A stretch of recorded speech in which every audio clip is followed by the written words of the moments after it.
Good evening, everyone. I'd like to open up the City Council meeting for October 3rd. Madam Clerk, Deputy Clerk, may I have a call to order, please? Mayor Bob Keller. Present. Mayor Christy Malcho. Present. Councilmember Don Gerand. Present. Councilmember Tom Hornish. Present. Councilmember Kathy Huckabee. Present. Councilmember Tom Odell. Present. Councilmember Ramiro Valderrama. Present. Thank you. Looks like we have a full house. Before we start the Pledge of Allegiance, I was going to ask that maybe at the end of the Pledge of Allegiance, we could have a moment of silence for the victims in the tragedy in Las Vegas. And I wonder if Councilmember Jaron would lead the pledge for us. I'd be happy to. I pledge allegiance to the flag of the United States of America and to the republic which stands, one nation, under God, indivisible, with liberty and justice for all.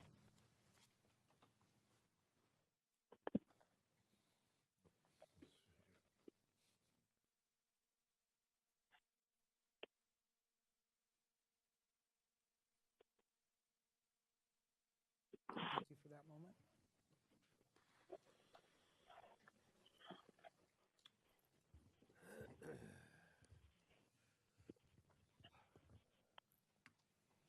Okay, the first thing on our agenda is public comment. So do we have a list for public comment as opposed to the public hearing? Can we approve the agenda? Pardon? Approve the agenda. Gee, I'm getting a little fast. Let's approve our agenda first. Is your mic on? It is on. It's on. So do I have a motion to approve the So agenda? moved. Second. It's been moved and seconded. All those in favor say aye. Aye. Any opposed, say Aye. It's been approved as the agenda stands. So the first thing on the agenda now is public comment. So do we have a list? You know, with that time delay, Kathy must be on the move. Or why? Is there a time delay? Little Yes. bit. Okay. I'm going to ask some help from the deputy mayor when I can. This is Jeannie. Okay, George? Oh, it is. George, thank you. Could you give your name and address for the record when you're at the podium? Thank you. My name is George Scriver, S-C-H-R-Y-V-E-R, 22916. Welcome. What I'm here to talk about today is safety in the parks. It lacks unleashed dogs. I'd like to talk about my experience the past 2 months. After slicing my hand on the power tool, I couldn't row a bicycle anymore, so I started walking in the park, specifically Evans Preserve. Each time I've been there, probably 90% of the time, over the past 2 months, there's been unleashed dogs. A week ago, and I have to take a backstory to this, because I was savaged by a dog one time, a pack of dogs, actually. So when I see a dog, it's guilty unless proven innocent. Went to the side of the trail, two dogs came down. One of them sat a foot in front of me, growled, teeth bared. I thought it was going to bite my balls off. It was horrendous. When I got back to the parking lot, I really had to sit in the car for maybe 5 minutes before I was ready to drive. What we have, I think, is we have signs. The law is not enforced. The law is just a suggestion. The other parks I drive through on my bicycle, I see unleashed dogs all the time, probably 50% of the time, just coming in and out of the parks with a bike. Prior times, I was here about 5 years ago, complained about exactly the same thing. I was riding in Elahi Park on my bicycle, unleashed dog. I should have run the thing over, ran in front of my bicycle. Bam, I put the bicycle down instead of running over the little tiny dog. I should have run over the dog. hurt my back, was unable to do activities for a week. Basically, then I wrote a letter. I wrote a letter to the director, Angelique Fussy, ASLA. I explained this and I asked her a question. I asked her if the temporary sign enforcement of the ordinance, please on my kids through the pole. She got back to me and she said she was very sorry. So referred me to another bureaucrat saying he would get in touch with me in a few days. That person's name is Mike Keller. It's been a week. I still have not heard back. I think if you're concerned about safety of people in the parks, either you should enforce the ordinance, or if it's impossible to enforce the ordinance, put a warning sign up on the park saying, we are unable to enforce this ordinance law. Please try to protect yourself. Thank you. Thank you for your comments. Being a dog order myself, I do understand your situation, and as far as I'm concerned, try to be respectful as much as I can for that with my dogs on leash.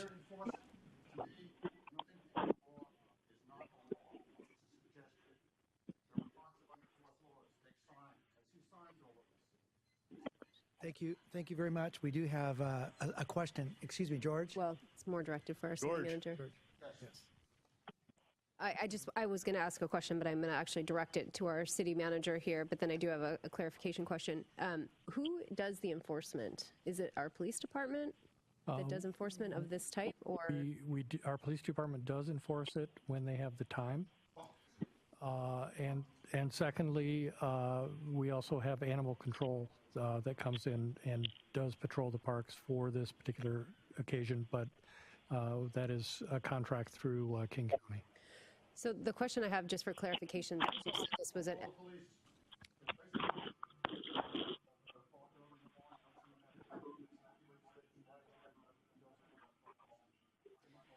So you mentioned Evans Creek Preserve, that there's 2 points of access to that.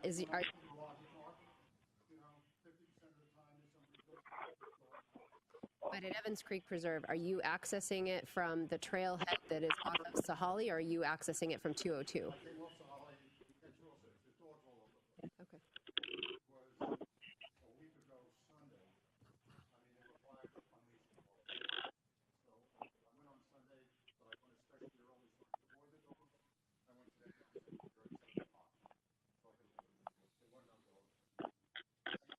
Thank you. Just city manager, if I could make a comment about if there's a request in and he hasn't been followed up, maybe. Yes, we will definitely follow up. Great.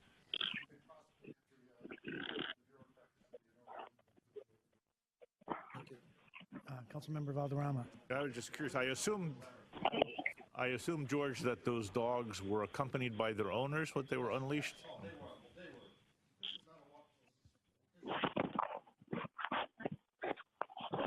But the record showed the dogs were this. Okay. Next up is Margaret now.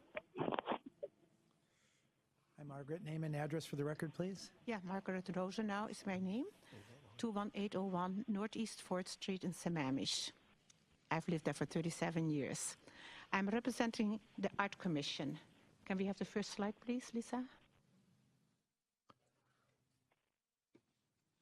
As you remember, I was here probably about 2 months ago, and we were asking several things, and then 3 of you had some questions that we followed up on.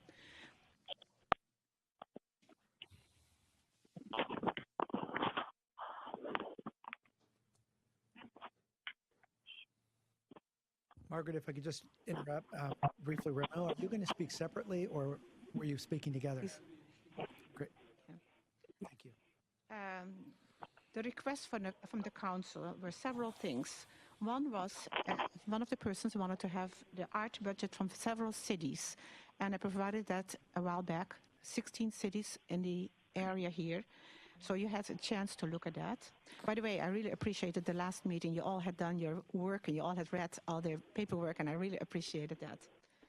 So we have done the request for the art budgets from the different cities.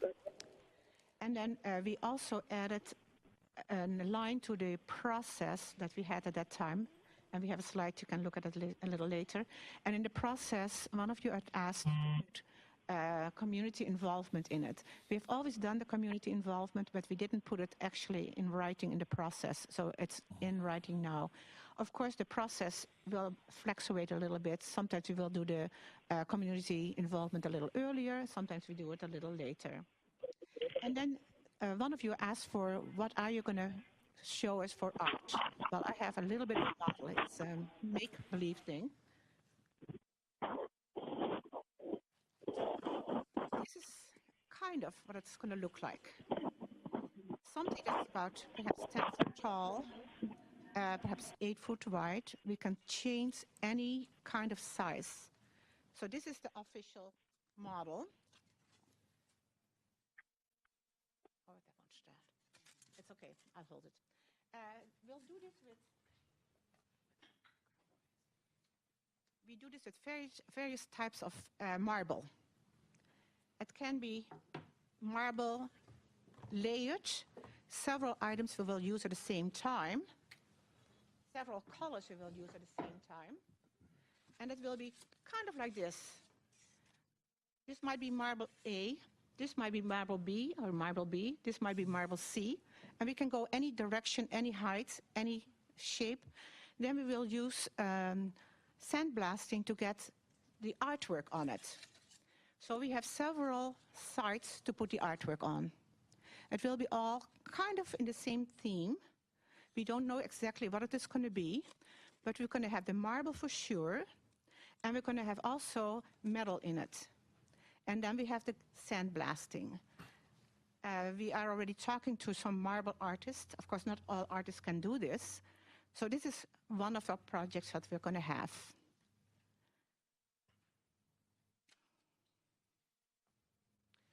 Then also, we were talking about the process, and I know your committee kind of wanted to start out with the art item, the art piece. But when we were talking to the park department, they were talking about more the process. First, the community involvement, first seeing what they want, where they want to spend their money on, et cetera, et cetera. So that's a little bit of difference than what your idea was. And we want to get some clarification on that. And you don't have to give it right now. You can just let us know eventually what would be the best process. And you still have that list of the process, I assume. Then the next thing, we want to remind you on our request of $250,000 within the 3 years for art, for permanent art. And we also would really like to push about the 1%.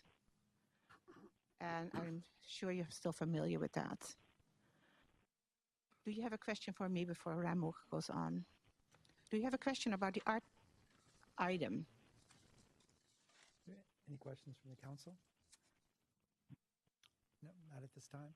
Where is that going to go? Well, that is a little bit of a problem we have now. We had hoped for doing it in front of the Pine Lake, and I had showed you a picture where it could be, but it looks like that the park department has different meaning about it because they want to have the process before the actually art project.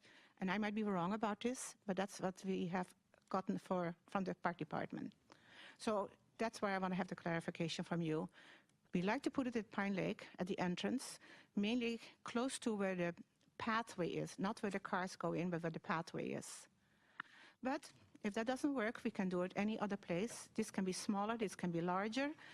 We can do it many, many places. And I've given you once before a piece paper with all the different spots, and I liked what Don had given us the idea about putting it art also on the where it used to be, the lanterns, the platforms.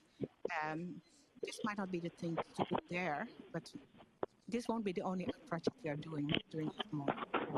So we don't know yet where we're going with this. We'd like to put it in front of Pine Lake. If that doesn't work, then we'll have to find another place. Great. Okay. Any other questions? Great. Ramu, are you next then? And actually, before Ramu starts, Kathy, if you can hear me, apparently we're picking up some feedback from your phone. We're having some technical issues on our side. So if you could mute your phone, that would be ideal until you have a comment, and then you could unmute it, please. Thank you, Margaret. Ramu? Name and address for the record, please. I'm Ramu Iyer, and I'm the chairman of the Arts Commission. And did you see my address? Yeah, 1607 223rd Place Northeast, Sammamish, 98074. So I want to give a quick status update which summarizes what Margaret just covered. We've, based on the request to share arts budget spend from other cities, we provided the data from 16 cities, and we've refined the permanent public art procurement process to include a robust review, robust public review and stakeholder feedback. And Margaret just showed a model of the Envision artwork that will cover the $250,000 budget ask. This is a quick, this is a recent permanent public art project that we just delivered this year. This is on Stan Chapin Way, in memory of Stan Chapin, and it accentuates the positive. So basically, our goal with the permanent public art is to be aligned with our mission to create a sense of identity and unique character for Sammamish, because Sammamish is one of the top tier zip codes in the nation. So this is a update of the permanent public art process, and clearly this process is always under continuous improvement. And as a working commission, we want to work very closely with all the stakeholders in the city, as well as be very, very sensitive to feedback from the community, so that we can create works of art that build an awesome Sammamish and create a sense of community, and so that Sammamish can also become a destination city. Great. Any questions? Thank you. Thank you. Mr. City Manager, or maybe we need to talk about this as an agenda item? I think that would be appropriate. My suggestion is we try to set a time at a study session and have some conversation related to this. Very good. Thank you very much for your input. Next, we have Mark Smith. Mark Smith? Yep, Mark, if your name and address for the record, please. absolutely. My name is Mark Smith. I live in Sammamish at 22526 Southeast 47th Place, Sammamish 98075. And I'm here today to talk a little bit about the East Lake Sammamish Bike Trail. Very concerned about getting that put in.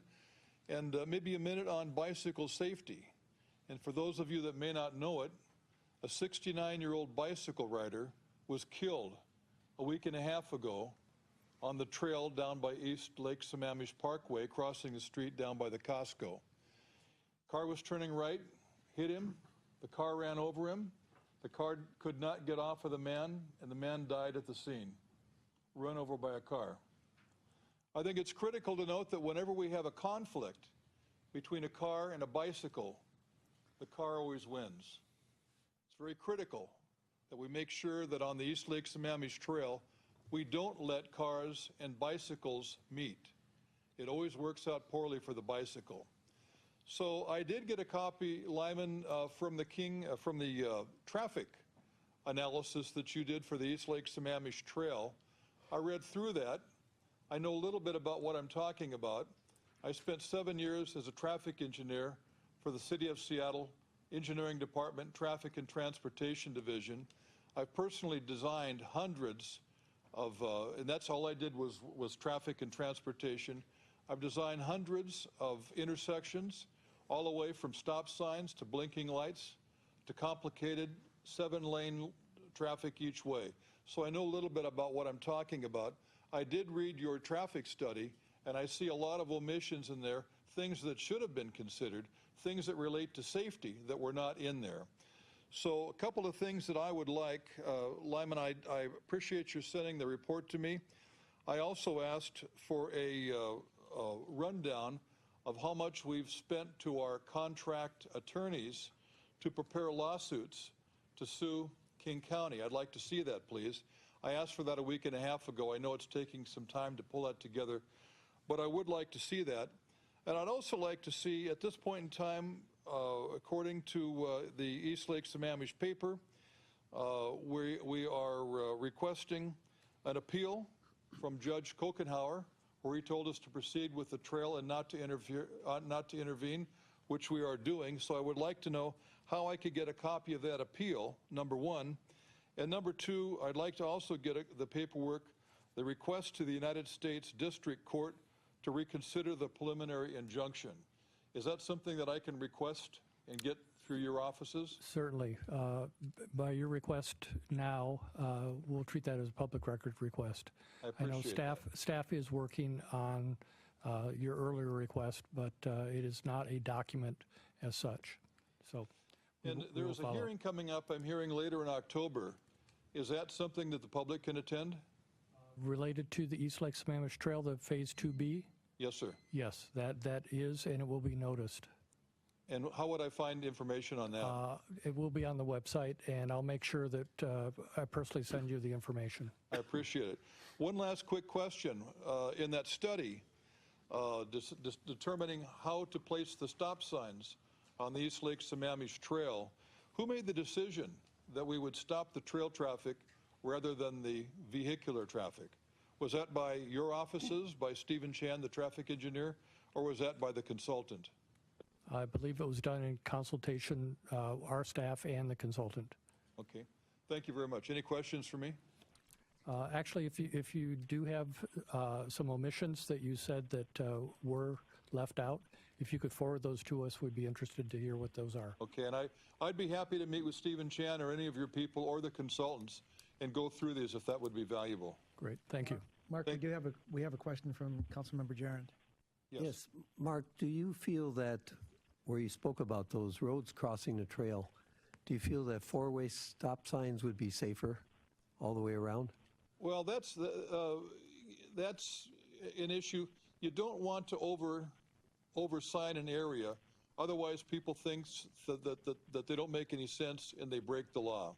So looking at it right now, and I've visited both of those intersections, both of those one of them seems to service 14 houses. The other seems to service somewhere maybe 18 houses, something like that. In my mind, a stop sign stopping the vehicular traffic going through the intersection would be in order. And also some signs on the trail that say caution, heavy traffic, caution, vehicular traffic ahead would also make sense to notify people that this is a dangerous intersection and you need to apply more caution here than you would at other intersections. Thank you. Great, thank you, Mark. Thank you. Next up, Reed Brockway. Welcome, Reed. Name and address for the record, please. Yeah, Reed Brockway, 167 East Lake Sammamish Shore Lane Northeast. Most of you know, all of you know, I'm sure, that I'm one of the trailside property owners, and I'm also a board member of Sammamish Homeowners. My purpose tonight is simply to bring to your attention, if you're not already aware of it, a looming problem regarding a venue for processing the citizen comments on the 60% design for the segment 2B, the middle segment. The deadline for that was early this year, and a substantial number of comments were submitted, as you probably know. There's a hearing, what triggers my being here tonight is we learned last week that the hearing date has been set for the SSDP hearing. That will be the 4th of November, starting the 4th of November. So it's coming up pretty soon. There are two problems we have. One, the county has not responded, insofar as I'm aware, to anyone's comments on the segment 2B comments, and in fact, they will probably not respond in time for the hearing. Here's a statement from their latest flyer. It says, after responding to the city's comments, which was in July, King County will begin responding to individual comments and anticipates responding to all comments by late. King County may be reaching out to individuals to get additional information and clarification. Well, it ends the 21st of December, winter solstice. So if the county does what it typically does, which is come through at the last minute, if at all, on this sort of thing, there's no way we're going to know what their position is on our issues in time for this hearing. Now, I'm not certain that public comment SSDP hearing was what the city intended to be aired at that point. But if not then, when? Secondly, so the one issue is the scheduling issue between the hearing and receipt of the comments from the county. The other issue is the SSDP is a certain scope of issues that relate to the environment primarily, and there were many comments that were submitted by the citizens that really are not within the scope of an SSDP. One example comes to mind is the county's intention to create what they call a dispersion area on the west side of the trail for the water that runs off of the trail, which will take 25 feet of the 50 feet of right-of-way that exists there, when they could, in fact, grade the other direction and drain into a natural containment basin that already exists there on the east side of the trail. It's not an SSDP issue, but it's a significant issue for dozens of property owners where they intend to put in these dispersion areas. When can that kind of issue get addressed? So the second matter is, for things that are ruled out of the scope of the SSDP, will there be any kind of forum for the public's issues to get addressed with the city's involvement? Or are we left on our own against King County, which is a exercise in futility? So those are the points I wanted to bring to your attention tonight. Great. Councilmember O'Dell has a question. Yeah. Not a question so much as actually a question for the city manager. In light of Brock's first point, with respect to feedback from the county, can we perhaps give Kathy Lambert's office a call and ask her assistance on getting feedback on a more timely basis? Certainly, I can make that request. Thank you. Thank you. I think Councilmember Hornish has a comment. Yeah, and it's a follow-up to the city manager, actually. Can we get a briefing prior to the hearing to better understand the process as to what's happening to these two questions? That'd be advantageous. I agree. I believe we could do that. As to whether or not they will be responding and whether or not, how do the citizens respond to the non-SSDP? Those two specific questions. Sure. Good point. Okay, very good. We are approaching the close of our normal public comment, so I'd like the council to give a head nod. I have two more people, Mary Wichter and Jan Bird, on the list right now, just to make you aware that we are going to go over time just briefly. So next would be Mary Wichter. Name and address for the record, please. Hello. I'm not sure that the microphone is working really great. My name is Mary Wichter, and I live at 408 208th Avenue Northeast in Sammamish. Tonight I'm talking on subbasins and soils, again related to surface water management and stormwater management. The Sammamish subbasins are shown here. The green ones are where you have to have flow level control 3. The brown ones are where you have to have flow level control 2, because Lake Sammamish is a sensitive lake, and about 2/3 to 3/4 of all the water in Sammamish flows to Lake Sammamish westward. You'll see that Thompson Subbasin is there. It kind of looks like a teapot pouring into Lake Sammamish, and just above it is Inglewood, which is a big area that kind of actually looks like an upside-down puzzle piece. So if we look so this is where you can see Thompson, and then you can see the shape of it. Thompson, they marked town center on there where the red is. It has Ebright Creek within it, and that's the shape of the Thompson Subbasin. And then just flipped upside down onto the north of that, you can also see town center marked there again is the Inglewood Subbasin. George Davis Creek flows through that. And those are the two subbasins that the city has done extensive studies on to date. Also, when you do subbasins, underneath the subbasin is the soils that are around the area. So here you can see the Inglewood in the black outline, and you can see town center there where it is. And you'll notice that the different colors correlate to different layers and different geological strata in the soils. If you look at the whole area kind of around town center there, you'll see that there's a number of different types and the different colors. And then where the A and B is, those are also cross sections. That's where you'd like take the earth like a cake and cut it, and you'd be able to show that. So rather than talk about a lot of different soil types, I'm going to simplify it by looking at the cross section for the A line. So that it shows where town center is, and you can see that the little area there, which is brown, is called Vashon recessional outwash. So that's when the glaciers receded. It was the outwash sandy soils. And then under that is a big pink area that kind of doesn't look pink here. That's called Vashon till. Glacial till is very compacted, kind of a whole bunch of stuff thrown together, does not let water go through it. It's pretty hard pan, if that word makes more sense to you. And then the advanced outwash underneath occurs after that. And I believe Public Works Director Stephen Lenishevsky talked recently about the water that they're seeing under Snake Hill Road, because it's in one of those little areas of reception where you might get a wetland or underwater. So just the soils do affect what happens to surface and stormwater and anything infiltrated. So if you put together the Thompson Basin, which remember is that teapot that pours into the lake, and then north of that Inglewood, you can see here the subbasins that have been run through by the studies. And then the gap in between there is what is called Zaccoose Creek Subbasin. It used to be called the Northern Onahan Subbasin, but was renamed.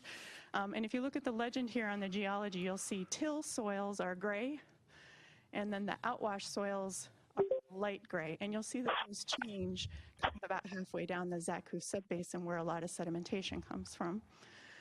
If we go all the way back to the East Lake Sammamish Basin Plan, which is your adopted policy for stormwater from 1994, you'll see that there are erosion and sedimentation conditions which are in that Zaccoose area, and that there are also problems and locations above that in the Inglewood area. And I will tell you that there are parts of the East Lake Sammamish, which are Sammamish, where there's flooding, erosion, sediment being deposited, pollution, loss of fish habitat, and land development due to insufficient standards of stormwater. So as you look at stormwater and funding for it, please be aware that you are going to have more projects and things that need to get done based on the soils that I've shared tonight in research. Thanks. Thank you, Mary. Any questions for Mary? Comments? Jan Bird, your name and address, Jan. Thank you. Hello, I'm Jan Bird. I live at 3310 221st Avenue, Southeast in Sammamish. And I want to talk with you about a very positive experience I had with a city employee recently regarding the tree ordinance. And I had a neighbor around the corner. I live in Pine Lake Heights, which has built in the late 70s, still has a lot of trees. And I had someone who moved in about a month or so ago, had a tree service out, and they'd already cut one tree down. There were two other trees where guys were climbing up and starting to take the branches off. And I was pleased when I called the city. Tony at the front desk was actually able to look up for me and tell me that no, this person did not have a permit. And I finally was able to get a hold of Devani's her name, and code compliance. Within an hour, she was out, and she slapped a stop work order on that person's home for, going after the trees.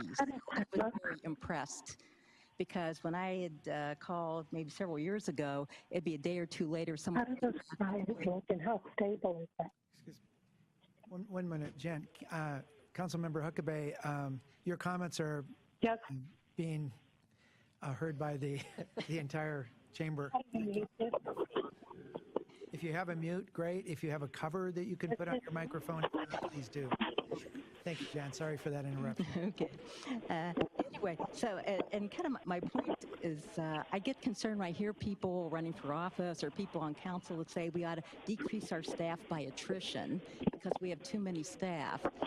Clearly we don't. It needs to be strategic of how we're, choosing, staff positions. Code enforcement is a good one to have. And, it's definitely an improvement over what we had previously. The whole thing with the whole tree ordinance, it seems like if we had sufficient staff, the staff would have been proactive a long time ago, would have said, we really going to have big development here. We really need to update the tree ordinance. But it wasn't until so many trees came down and so many people complained that anything happened. So we really need to look at, there's some key positions we need to have, and being lean and mean isn't always going to make us a very nice, livable city. But anyway, I was very impressed with the code and compliance person. Thank you. Thank you for that Good news, Jan. Thank you, Jan. Councilmember Odell has a comment. Jan, I want to say thank you for being proactive in calling this in. I've done the same thing myself, probably too many times for staff's comfort. But the fact is we don't have enough people to be able to go out and keep an eye on everything all the time as a city. Therefore, we rely on people like yourselves, other people sitting in the audience this evening. I'm speaking to you guys, and also people listening in, that it takes everyone pulling in the same direction to make this place run like we want it to run. And when people do something they should be possibly not be doing, it's best to pick up the phone and raise the question. So thank you. See no other comments, and that was the end of our public comment. I'd like to thank everybody for their comments. The information that we gain from public comment is very valuable to this council.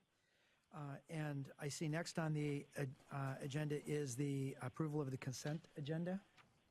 So moved. Second. Second. It's been moved and seconded to approve the consent agenda. All those in favor say aye. Aye. Any opposed? Aye. Any opposed say no. It's been moved and seconded, and by a vote of 7-0, the consent agenda is approved. If I can read the consent agenda quickly into the calendar. Payroll for period ending September 15th, 2017 for pay date September 20th, 2017 in the amount of $410,697.46. Approval for the claims for period ending October 3rd, 2017 in the amount of $3,876,831.45. Check number 48445, 48568.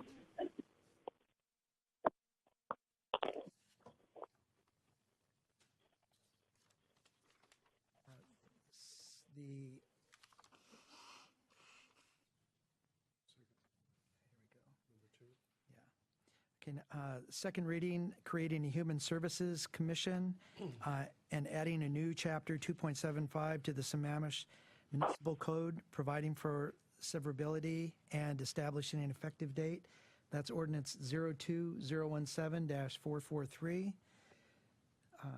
Ordinance, the second reading for amending section 22.15.050 of the Sammamish Municipal Code relating to redemption of impounded vehicles, providing for severability and establishing an effective date. Ordinance number 02017-444. Approving 02017-444. Okay. Contract Urban Forestry Management Plan, Davy, the approval. And the contract amendment for Sammamish Landing ADA improvements. That's the full consent calendar. Thank you very much, Council. Next, there are no presentation or proclamations, and I see no student liaison reports. So next, we'd move to public hearing. This is item 6 regarding the adopting interim development regulations. Mr. City Manager. Thank you, Mr. Mayor. We have a brief report from Jeff Thomas as an introduction to the public hearing. You will recall that Council a little while ago passed an emergency ordinance related to this, and Jeff is going to refresh our memories on the rationale behind that. So then we'll ask that you open the public hearing and then close the public hearing, and then we will proceed. So, Jeff.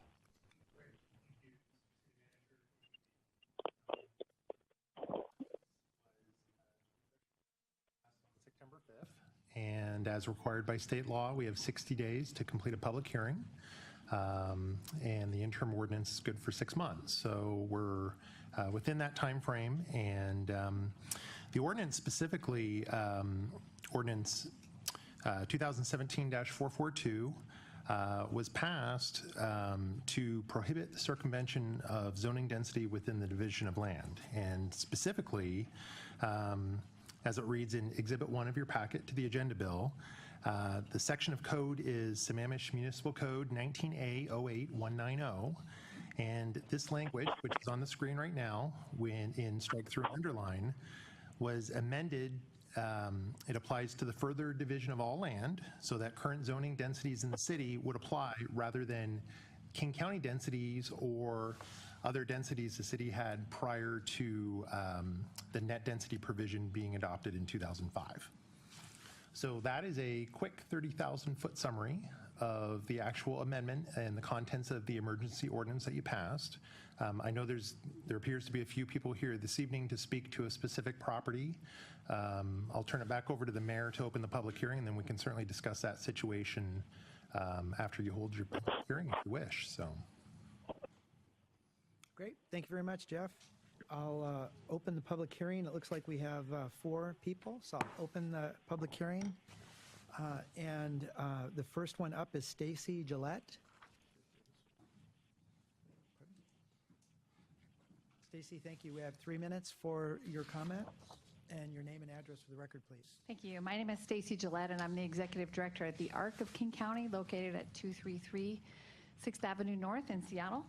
I'm here tonight to ask you to repeal this emergency ordinance. It was introduced to you in September, and I'd like to help you understand the human aspect of this of the effect that this would have. Our organization is a nonprofit organization that supports people with intellectual and developmental disabilities. There's a local family here that some of you may have heard of that are integral to the success and sustainability of the ARC. Earl and Minnie Baker were original homesteaders in this area in the Pine Lake Plateau. They moved here in 1916 to raise their son, Ed Baker, who had lifelong developmental disabilities due to a high fever as a baby. The Bakers moved their dairy business here to a farm near Beaver Lake after the Seattle School District refused to serve their son because of his disabilities. He became one of the very first special education students here in the Issaquah School District. He was educated in a 2-room schoolhouse, milked cows, sawed wood, raised chickens. He was hardworking and loved mechanics, was an expert at building Legos, and he often said the key to life was root beer. He was a longtime volunteer in the Issaquah School District and an integral member of the Sammamish community. Minnie cared for Ed on the family farm here well into her 90s, and in planning her son's well-being after she was gone, she placed a 29-acre piece of land, now known as the Laurels, in a trust to provide for his care. The trust specifically provided that Ed would be allowed to live on this property until he passed. A guardian was appointed to supervise his estate, and any remaining interest in the property after he died would go to the ARC of King County to help others with intellectual and developmental disabilities. Minnie died in the 1970s, and her intent in gifting the property was that the property benefit not only Ed, but future generations.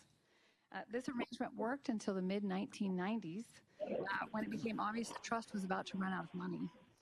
And so faced with this problem, the Guardian sold this larger piece of property to Centex and reserved a home site for Ed Baker to live out his time.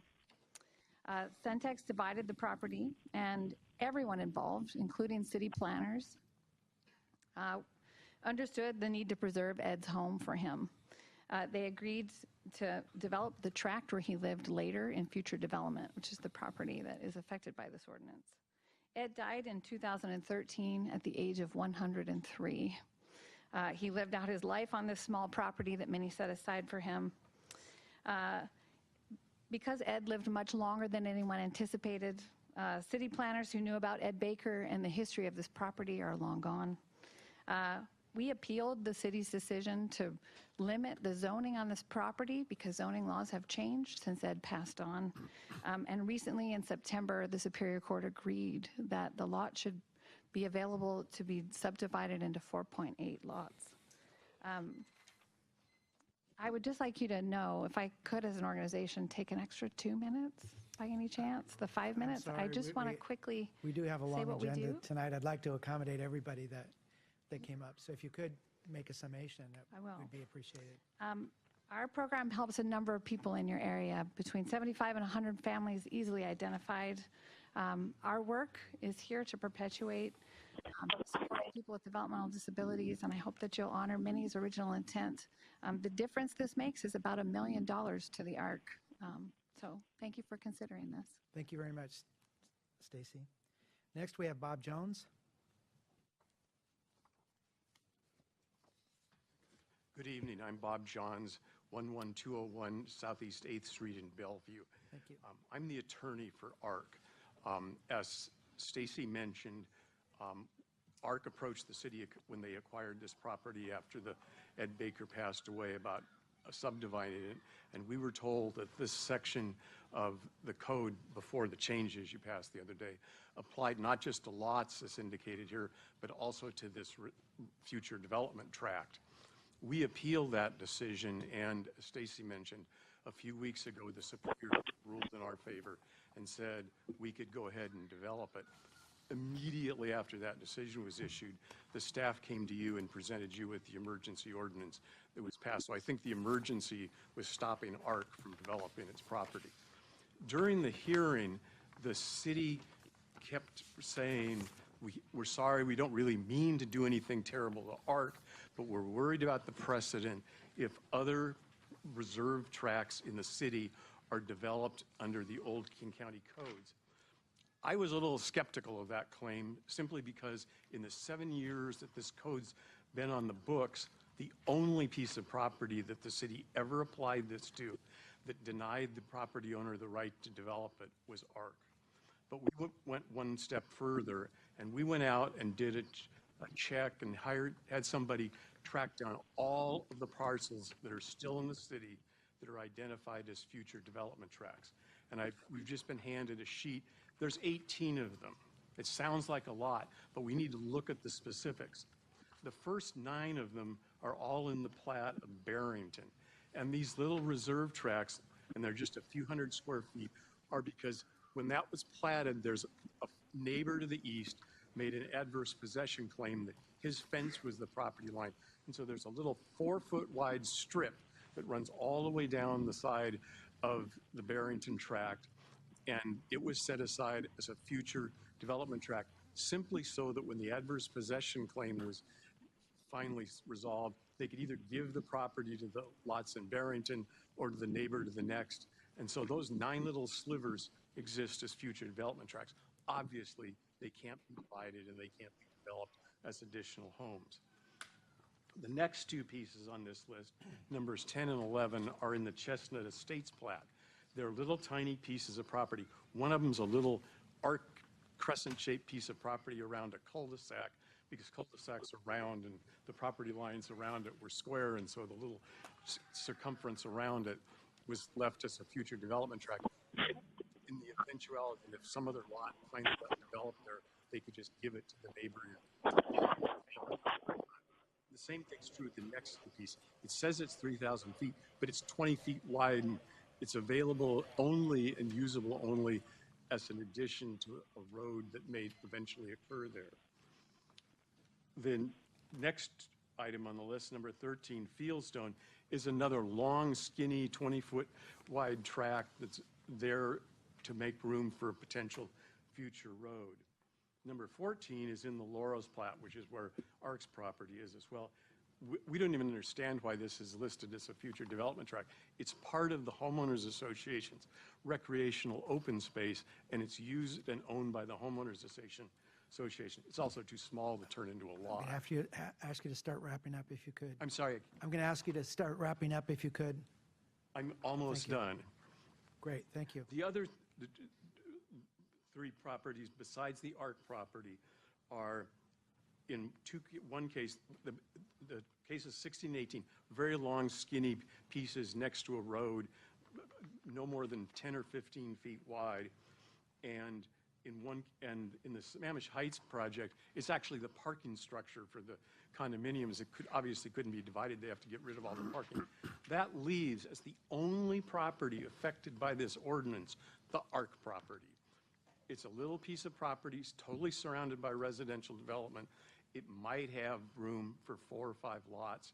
We're asking that you repeal this recent emergency ordinance, let ARC go ahead and divide its property and fulfill Mrs. Baker's wish that this piece of property be used to provide funds to take care of children with development disabilities. Thank you. Thank you, Bob. Any comments? None. I see none. So Eric Farley. Eric, please, your name and address for the record. 3 minutes, please. Eric Farley. I live at 468 243rd Place Southeast, Sammamish 98074.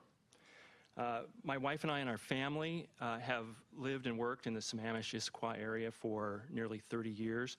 I'm also a member of the Ark of King County Board of Trustees. For years, the Baker property has been a topic of board meetings and legal activity to ensure that Minnie Baker's wishes for this land would be realized. It provided a home for her son Ed until he passed at age 103. And now it should, as she desired, provide the most value possible for people like her son with intellectual and developmental disabilities.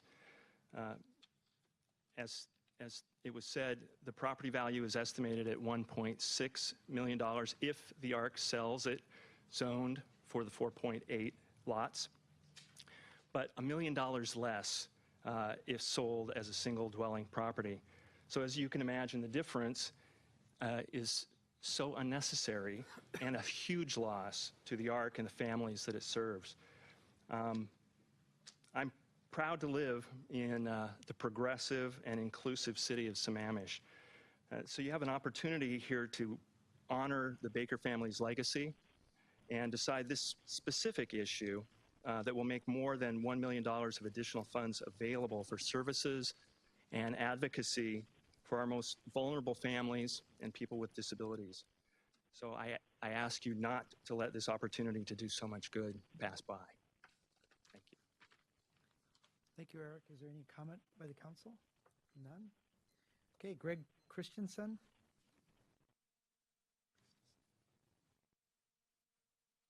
Greg Christensen, 2429 Sahali Drive West, Sammamish 98074. Myself and my family have lived in Sahali for almost a quarter century. My oldest son, 31 years old, Andrew Christensen, is developmentally disabled.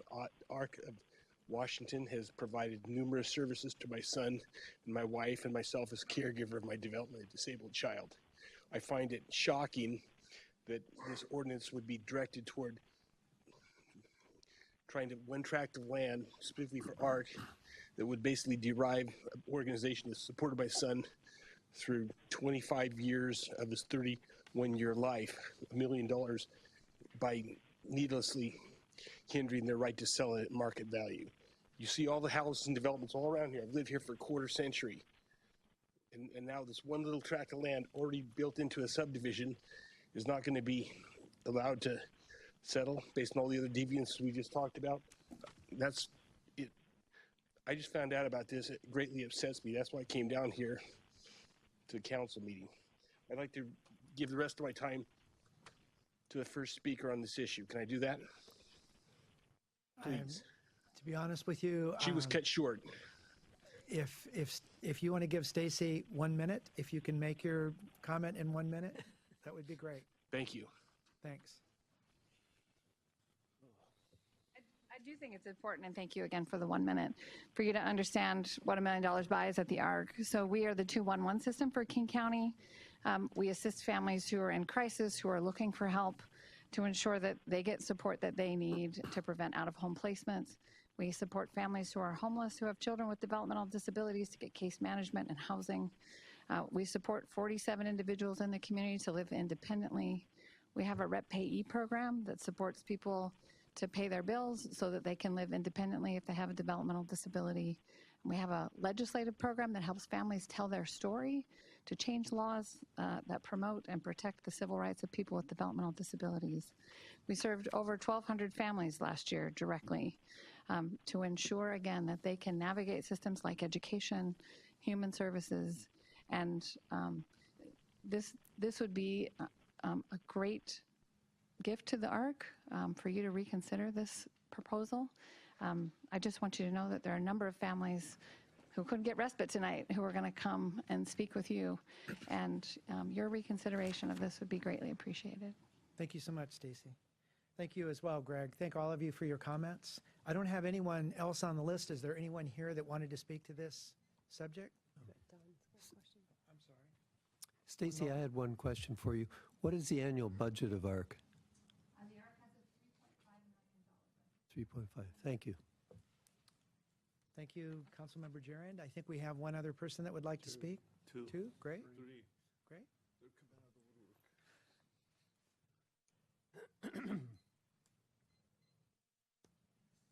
Name and address for the record, please. My name is Renee Harris, 21830 Northeast 17th Court. We've lived here at this address for 36 years. My oldest daughter has developmental disabilities, and she graduated from Eastlake High School.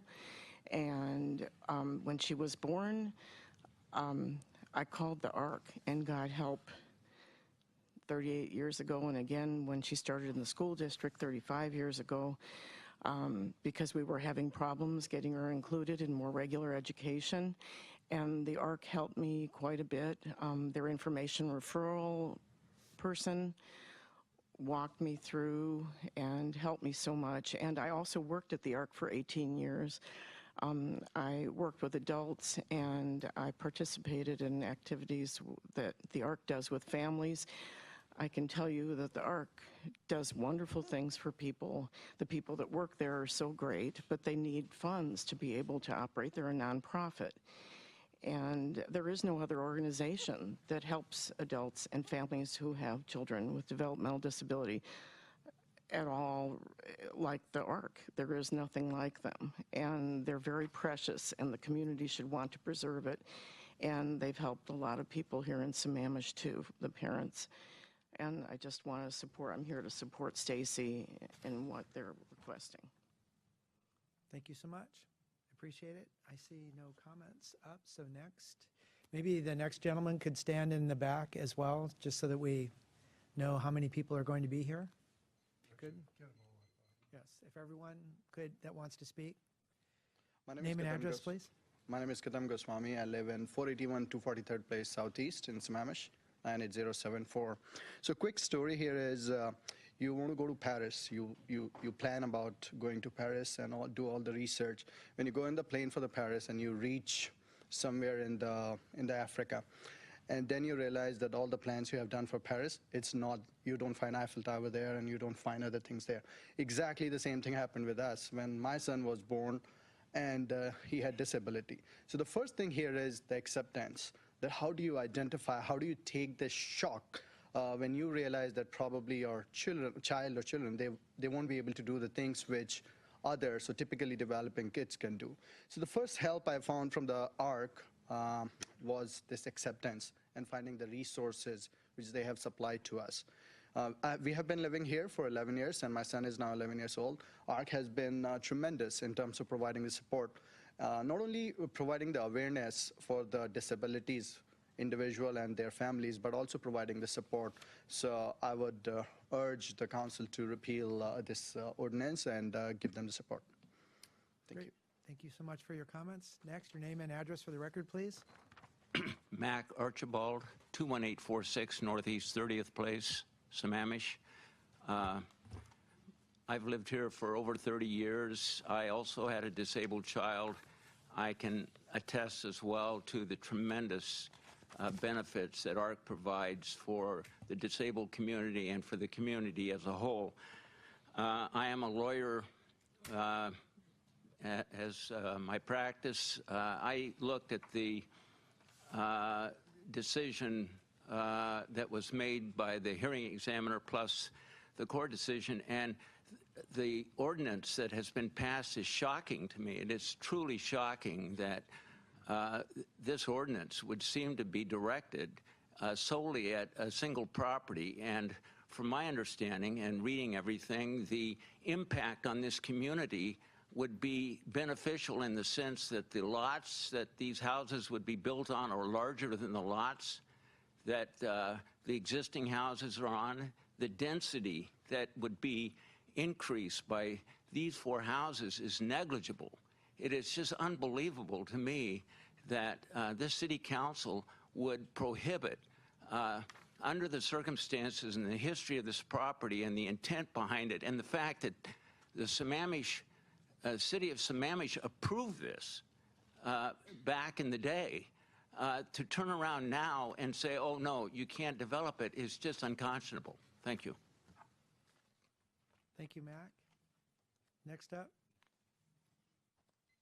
Thank you. Your name and address for the record. My name is Brian McCrae, address 21533 Southeast 37th, Sammamish.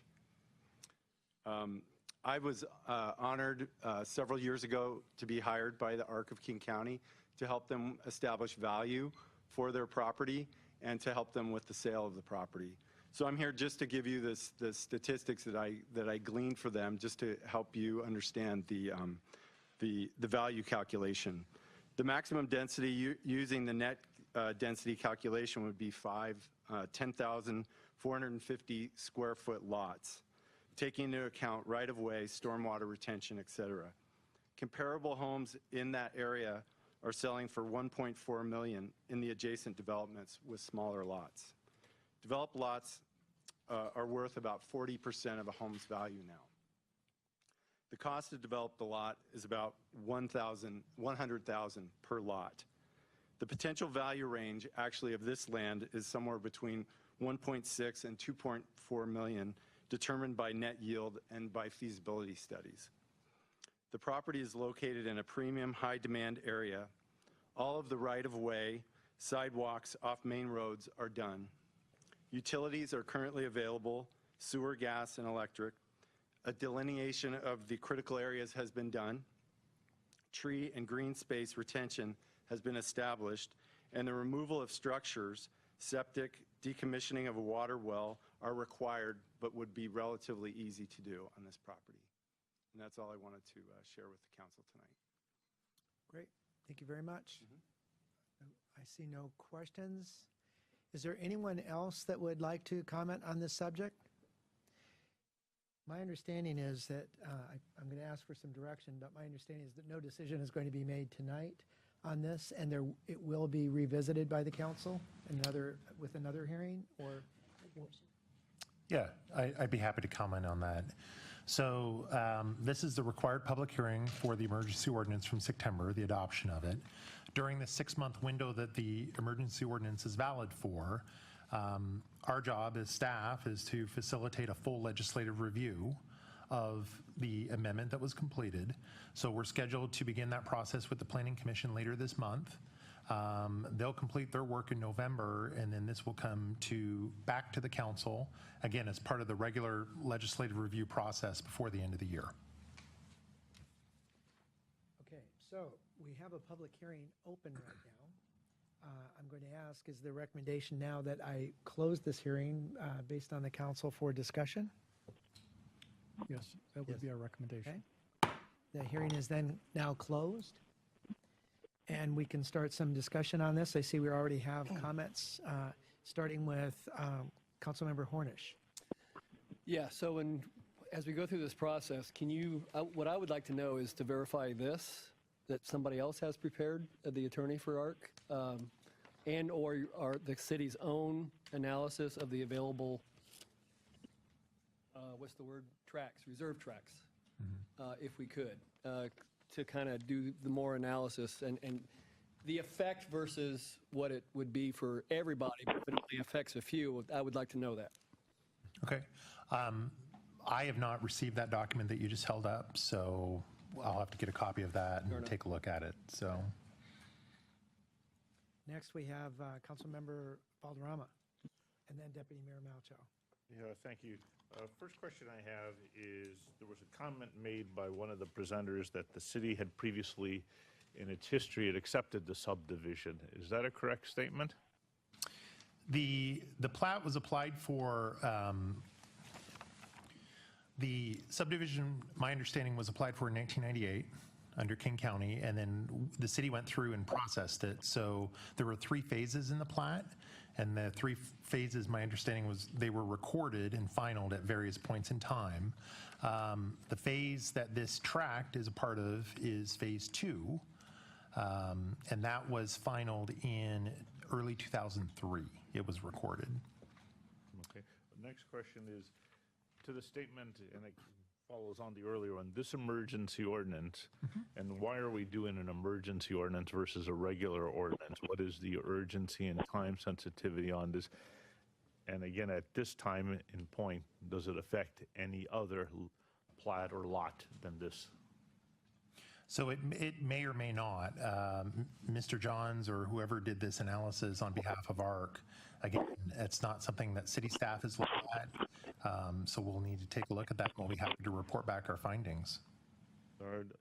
Another question I have is, as far as the neighborhood, is the neighborhood surrounding this lot of similar density that's subdivided, or is it of the nature that it's currently at its state?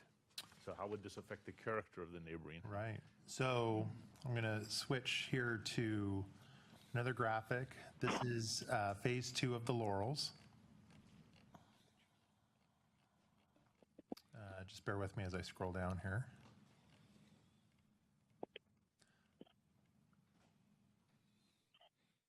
So these are the 3 phases of the Laurel subdivision. This area over here, I believe it's showing up as track 2, is the subject tract that's in question. You got the wrong one. Excuse me? It's in phase 3, and it's a small piece of that. The upper half of that? The upper half of this right here, right? It's a little chunk of it right across from the intersection. But you've got the wrong map. It's phase 3, not 2. Okay. Okay, well, we'll have to obviously pull up the right one then. So that's something that I don't have this loaded on this laptop here, so we'll be happy to provide that back to council. One last question is, I'm curious, at any time did the owners of the property in looking at the subdivide ask to be paying the higher taxes for the subdivided lots? Because if we had turned it into an R4 or R6, at that point, obviously, there's a higher valuation on that land, as we've discussed here, and tax implications. So there's a little bit of noise. Can you repeat the original question, please? So I'm wondering if at any time, as they were looking at the subdividing it, then once you start to get the higher valuations, you get a higher tax assessment that goes through with it. And so as of right now, as I understand, they've always been paying at the current zoning that it's at, not at the higher zoning. Is that correct? I don't know the answer to that specifically. The property owners might be able to speak to that, to answer your question. The answer is yes, we're paying based on current zoning. Okay. All right. Thank you.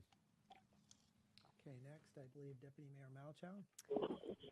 So I can speak at least to 3 of the parcels that are listed on here because I'm an appellant in the case against them. So where it says the plat is already vested in a permit process is not actually accurate. It's under appeal.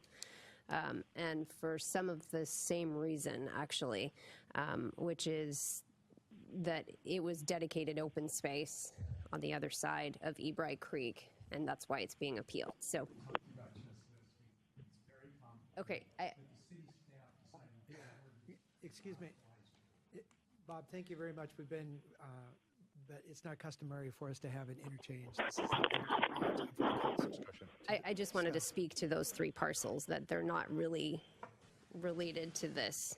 But at any rate, what I would look to staff for is a timeline on zoning. I think I'm a little confused on, because we're talking about net density, and originally we used gross density. I'm assuming that's what the county used.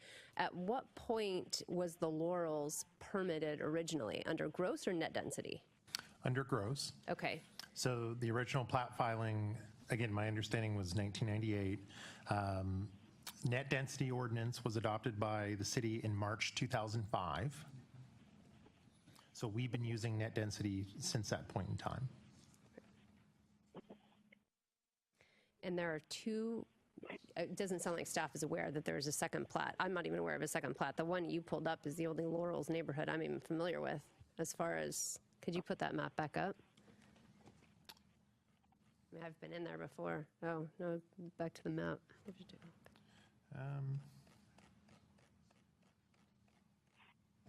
Bob, while he's doing that, I have a question. What? Kathy, if you could hold, I'll get you as soon as we get there. Hold on. No, that's fine. I just wanted to let you know that I had a question. Great, thank you. So that says Division 2 up at the top of it, doesn't it? Correct. And Division 2 is the darker black outline. Around the top part, you'll see Okay, I the see. top, and then down the right-hand side. Okay, and so the first one is the grayer section? 1 and 3 would be composing the rest of that. Okay. That's correct. Okay, got it. Thank you. So we're good? Yep. Okay, Councilmember Huckabee, please. Yes, this is a question to Jeff.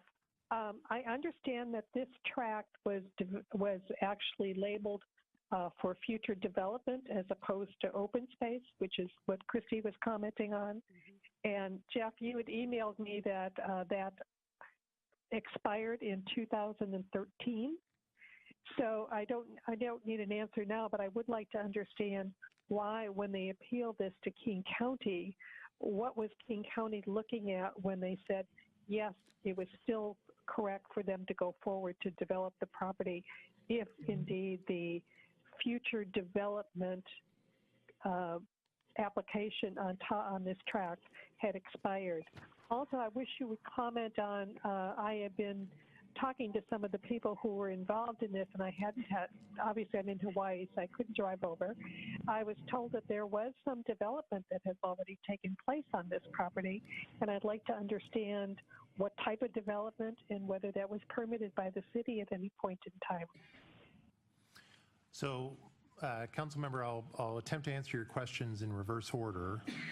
So your last question regarding development on the property, I'm not aware of any specific development. There was a home on the property that Mr. Baker was living in, and I'm actually looking at the landowners here to possibly concur with me on that. Nothing's happened. And I'm not aware of anything that's happened. There had been questions raised via email about a possible road stub that had been put in that may or may not exist. As Road stub out there now. there's a road stub out there now, Mr. Johns has confirmed in the audience, and so that's the answer to that question. Rewinding back to your first question, and Councilmember Huckabee, can you just repeat that so we can focus on that there to answer? Yes, my question was the fact that this tract, when it was permitted, was actually labeled for future development as opposed to open space. So I wanted to understand whether that is still applicable to this tract, or whether that application or whatever when it was labeled as a future development, whether that has an expiration date. So the vesting for the plat would, at the time, under state statute, my understanding is that it was 10 years from the date of final plat recording. So that was 2003. So that 10 years then would have been early 2013.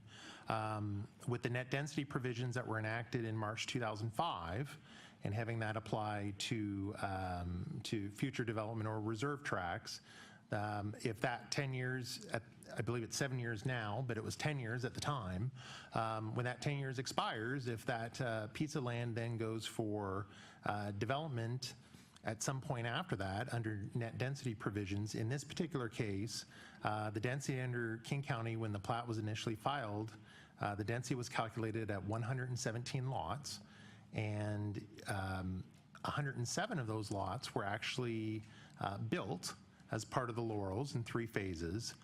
Our approximation from looking at those materials is that the net density under Sammamish regulations since 2005 would have actually yielded 88 lots for this piece of, the original piece of land that was part of the subdivision. So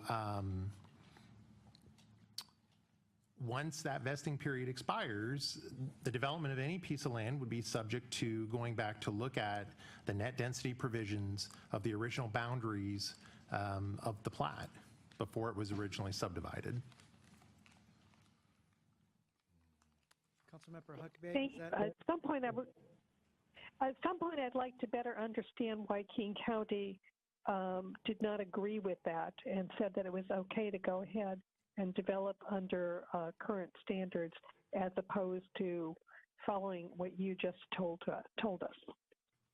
I don't need to hear it now, but I would like to hear that at some point. Kathy, are you asking why the judge ruled as he did? Yes. Okay. Was there some basis that we are missing or that the council hasn't heard or that we don't understand at this point? Great. Okay. I can give a very brief. It's just a matter of statutory construction. The hearing examiner for these purposes ruled that a lot and a tract are the same thing. The judge's order is quite simple. And he says, with regard to the applicable code section, the court finds the use of the word lots in that provision means lots and does not include tracts, such as the future development tract owned by ARC in this case. So it's just a matter of statutory construction. The examiner ruled one way, the court ruled another way. Okay. Councilmember Huckabee, does that conclude your? Thank you, Mike. Great. Yes, it does. Thank you. Councilmember Hornish has been very patient. Simple question. I'm kind of getting to the bottom, and maybe I missed it. What's the difference? 1 versus 5 houses? One versus 5 if 5 is the net density calculation. Okay. Or gross density? Net. No. Net. The net. That's the net, but you can't go above for the whole tract. The whole tract is the issue. Okay, got it. And just one other brief point of clarification, if I could. It's kind of it's a legal point, so it'll bore everyone. But a couple of speakers have indicated that the judge gave approval for 4.8 lots, and that's not what happened. The judge just ruled on the question of statutory interpretation. So before the city or even ARC would know what the net density would be, they'd have to file an application and have that processed by the city. Could be 1, could be 5, could be somewhere in the middle. Okay, very good. I see no other council questions or comments. So from that, I would assume we're going to carry this over, or waiting for the planning commissions to bring this back? Yes, we will keep you informed as it moves through the process with the Planning Commission. Okay, very good. That would conclude that section. I want to thank the public for your comments during this period. And I apologize for the abruptness sometimes, but 11 o'clock or 10 o'clock comes on us very quickly. The next subject for the council to review is the school impact fees. That's item 7 on the agenda. Mr. City Manager, do you have some comments for us? Well, this is a annual housekeeping ordinance. This is the first reading, so council does not need to take action tonight. I'm sorry, could you start over again, Mr. City Manager? I had a little distraction here. I'm hard of hearing in the first place. I like the music, thank you. So tonight, this will look familiar to you. This is our annual housekeeping item as it relates to school impact fees. We have 3 school districts within the city limits of Sammamish, which makes us a bit unique. And so this is the first reading, so council does not need to take action, but we wanted to give you some background information and go forward. So without further ado, I'll turn things over to staff. Thank you. Good evening, members of the council. David Goodman with the Department of Community Development. I'm going to run through a brief presentation here covering the school capital facilities plans and impact fee updates. And we're joined tonight by representatives from Issaquah School District and Lake Washington School District. From Issaquah, we have Steve Crawford, who's the Director of Capital Projects. And from Lake Washington, we have Forrest Miller, who's their Director of Support Services. So they're here to answer any specific questions you have about the content of the plans or the impact fees. So each school district updates their capital facilities plans on an annual basis. These plans serve as the primary facility planning documents for the district. They establish a standard of service to determine current and future facility capacities, and they also contain impact fee updates every year. The city adopts those capital facilities plans as an amendment to the comprehensive plans capital facilities background section. And also does an ordinance every year to adopt the 3 new school impact fee rates from our 3 different districts.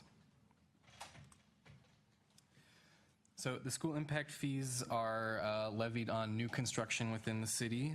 The fee is an estimate of the cost to the school system for improvements that are reasonably related to the new development.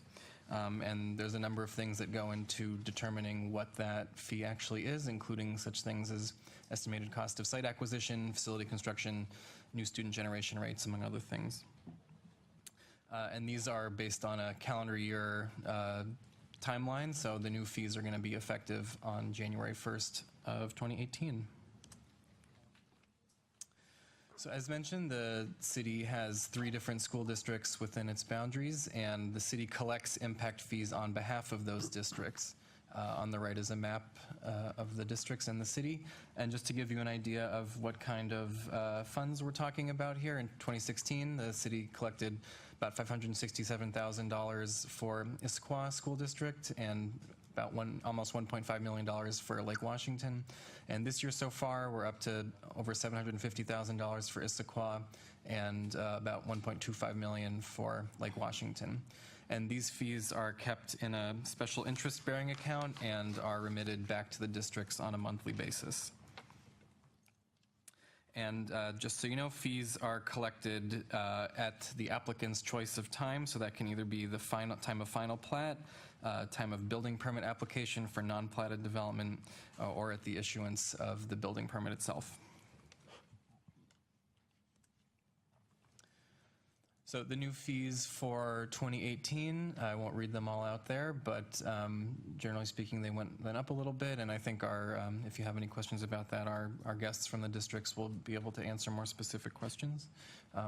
But I also included the change from 2018, both in real dollars and on a percentage basis.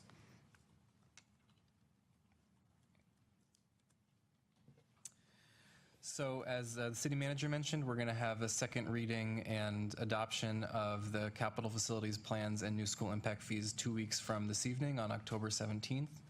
And just another item, so it's on your radar, is the Department of Community Development has submitted a comprehensive plan docket proposal to amend the background section of the capital facilities element that is going to allow us to not have to update the comprehensive plan every year with the new capital facilities plans. It'll include instead what we call a dynamic reference, so it'll just serve as a reference that will update automatically and assume that the city will adopt the most recent capital facilities plan.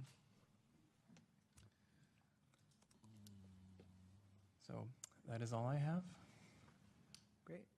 Thank you. I see a question here from Councilmember Odell. I have a question over, and this is probably for Mr. Miller. Looking at page 2 of Bill 7, the Lake Washington School District single-family charge is almost $12,000 and the highest of the 3. But on the multifamily, it's a little over $700 versus $3,400 for Issaquah and Snoqualmie Valley, $2,227. And it's actually a reduction of 23% from the prior year. Given all the financial issues facing schools, why is this relationship like this? The fees are calculated by a formula that was set up by King County, and it was a collaboration between King County, the Master Builders Association, school districts, and cities to come up with a formula. So it's somewhat already baked in for us. The reason for our fee in multifamily for being reduced was simply because this generation factor from multifamily units has dropped in our district. And that's the sole reason for the drop in the fee. If the generation rate increases, then there would be an increase in the fee. Okay. I have to question if you're really that different from the other two. So I'm not going to question your formula. I don't know how it works. I don't really want to know how it works. But just from a common sense, eyeball point of view here, something is haywire. The formula also includes that we really are basing the findings on 5 years of the opening of a new development. So we track the generation rate in those developments that are 5 years old. So the limitation is to that at that point. So that kind of also adds to that that issue. Okay, I'll accept your answer, but I'm not satisfied. Okay. We have other questions. Is it for the our speaker? Great. Councilmember Jaron, please. Yeah, while you're there, I noticed in the 6-year enrollment projections that in 2022, actually kindergarten grade 1 start tailing off. Is that a projection that the student population will begin to reduce after 2022? Is that another trough going through the system? It could be. This year, for the last 2 years, we've increased by over 1,000 students per year. Over the last 5 years, we've been increasing by about 650 students per year, which is more than a elementary school worth of enrollment. This year, we are about the same 650, not the 1,000 number. But at the same time, we have noticed that actually the first grade and the kindergarten classes are still larger than the outgoing 12th grade classes by far. So even though there may be a little bit of a drop there, they still are greater than the seniors that are being graduated. So we are not seeing that downturn quite yet. We still expect that we are going to be growing. We've grown from the 6th largest to the 3rd largest school district in the state, and we anticipate still, based on the current growth rate, that we will be the 2nd largest school district in the state within the next 2 years. No, I agree with you there. It's just after 5 years, your district is showing that it starts in kindergarten, 1st grade starts tailing off.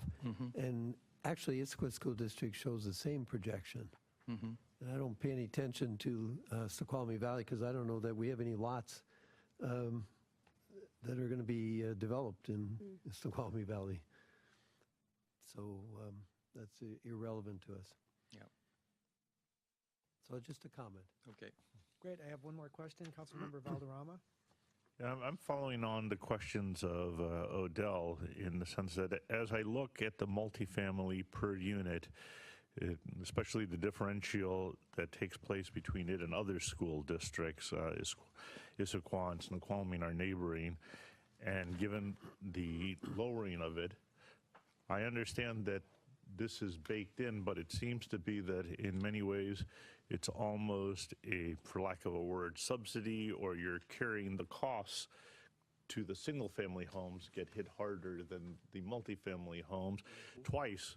Once for living in Sammamish in the school districts, and the other one versus the multifamily per unit cost. And recognizing that it's a baked-in formula, have you ever looked at the cities and seen the impact to it? Because given we're a bedroom community and primarily single-family homes, I would assume that Sammamish is disproportionately impacted by these rates than Redmond or other cities onto it. And has any analysis been done about that? When we apply the analysis, it is based on our district. It's not based on per city. No, I'd like to see if there is an analysis, because if that's the case, it would seem that we are in effect carrying a much greater weight in multiple categories, both of single-family homes and then the way that the multifamily units were almost penalized for not having multifamily unit homes at the same proportion. So I'd like to see that. Thank you. Great. I see no more comments or questions right now. Thank you very much. And thank you for considering. Great. I'm going to look at a process. We have no more questions right now, and so I would be opening the public hearing on this. And I'm assuming I need to open each one individually. A, open and close. B? That would be good. Great. Okay, so I will start with opening the public hearing on Snoqualmie Valley. Pardon? No one signed up? Come okay, on, then Snoqualmie. no one. See no one. Is there anyone that would like to make a comment? Okay, thank you. I'll close the public hearing on Snoqualmie Valley. Next is Lake Washington School District. I'll open the public hearing on Lake Washington School District. Any comments there? Yes, thank you.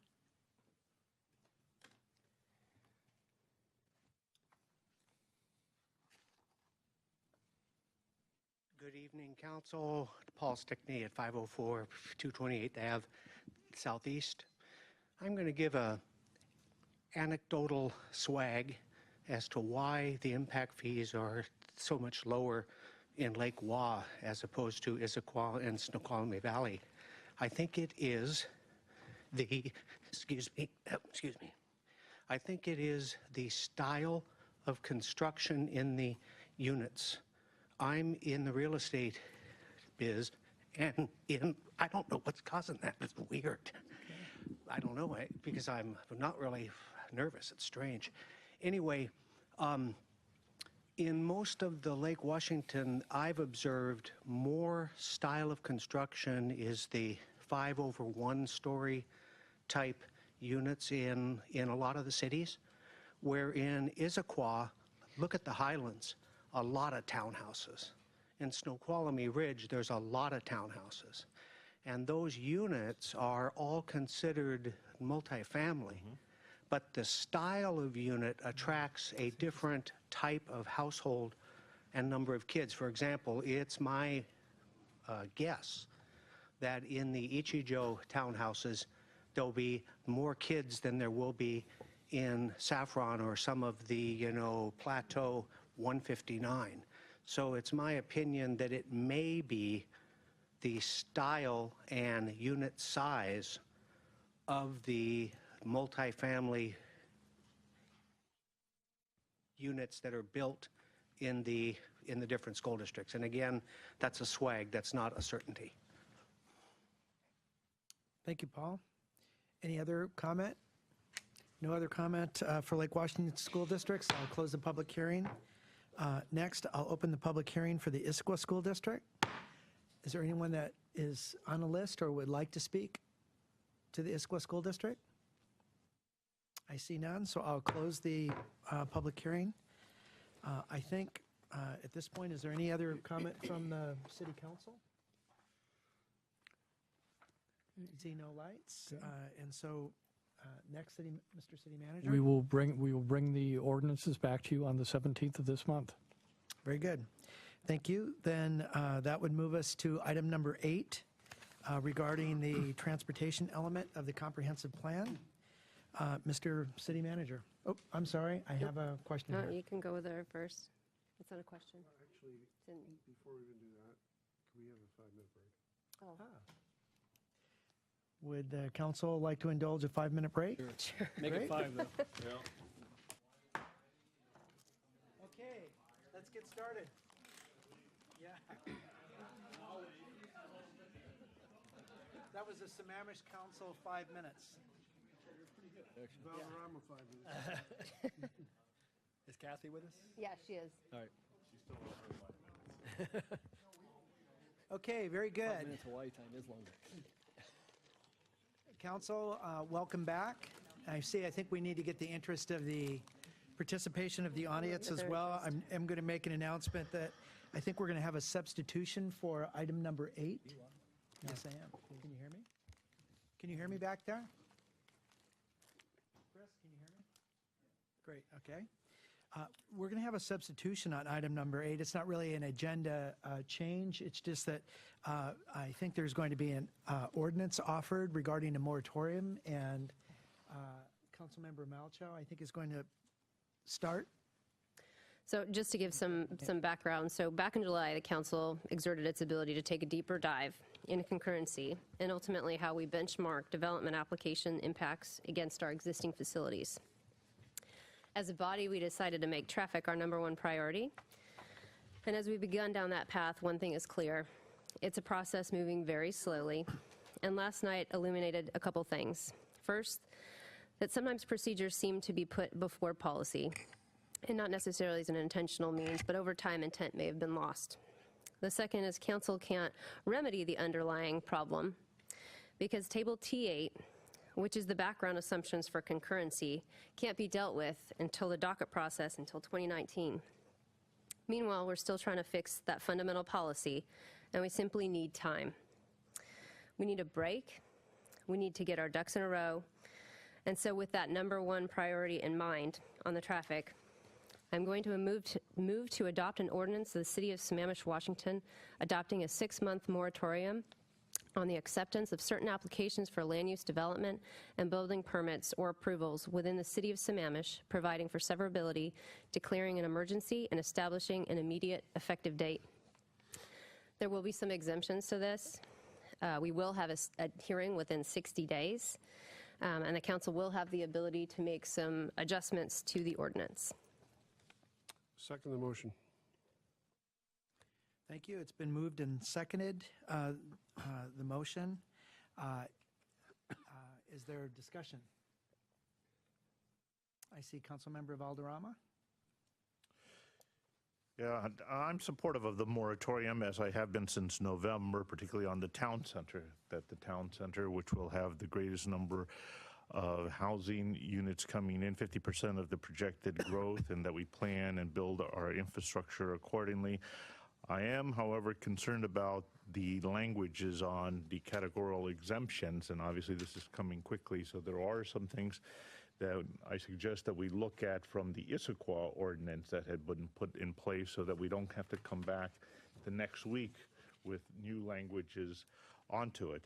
Some of those that they had included in there were, for example, they had put in a property that was related to transit-oriented development had been exempted. Public-funded schools had been exempted from theirs so that those could continue to go forward. Affordable housing was also exempted from the Issaquah ordinance. They also, in their ordinance, referred to emergency repairs or construction by the city that's going to be done, that also be exempted. And there was another category that may have been already here, see if I can pull that up, which is, and I'd have to understand what the development agreements are, but they have properties covered by approved development agreements. And so I'd like to understand from the city what those entail, but they have those also considered for inclusion if it's appropriate in this ordinance. So I would move that those all be added to exemptions. Can you say those You have again? to repeat that I'll list go through again. them again. All right. So the first one, pending the discussion, properties covered by approved development agreements, transit-oriented development properties. We have also got publicly funded school development. We have additional projects that, hold on a second, affordable housing properties, emergency repairs or construction necessitated by natural disasters or other similar causes. And let me see if there's one other one. Did I miss one other one here? They had another category for consideration, properties involving the sale and development of land currently owned by the city and public capital projects also.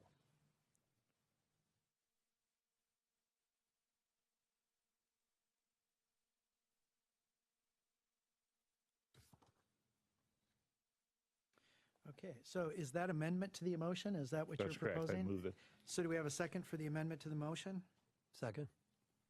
Okay, it's been moved and seconded. All those in favor of... Well, let's have a discussion. Oh, I'm sorry. Thank you very much. Get enthusiastic. Okay, so discussion on the amendment to the motion. And I see Councilmember Jaron first.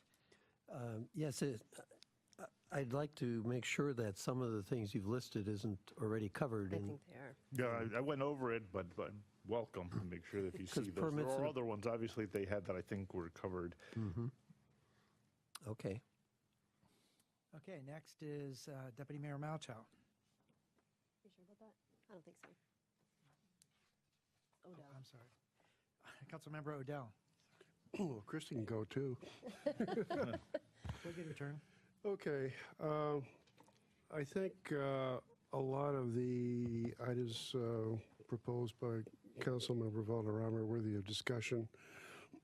Obviously, stuff that has already been approved, I think, should be allowed to proceed. Transit-oriented development, I think I would want to take a look at that. Public schools, I'm okay with that. Affordable housing, I'm not sure how big an issue that is here. We have one project underway right now, and that is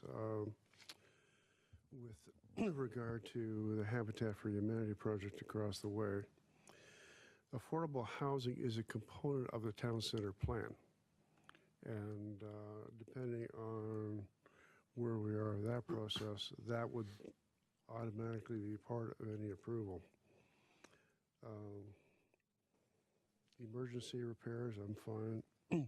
City-owned land, I'm not sure about the appropriateness of excluding ourselves from this ordinance, but I could talk about it.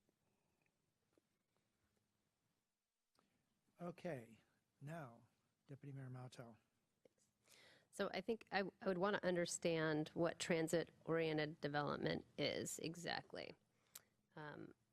My mind goes to the North Park and Ride that we were promised, but I'm not sure that that is fully encompassed in that transit-oriented development. So I'd want to understand what else is a piece of that before necessarily adding that back in. Keep in mind that we can go back and make adjustments to this. So before we throw it in there, I'd rather understand exactly what is attached to transit-oriented development.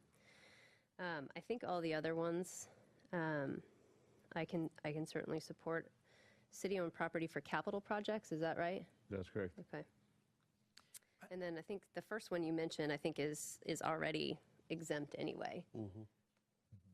So. Which one's that? I wonder if we could ask Director Thomas quickly, could you explain the definition of transit-oriented development?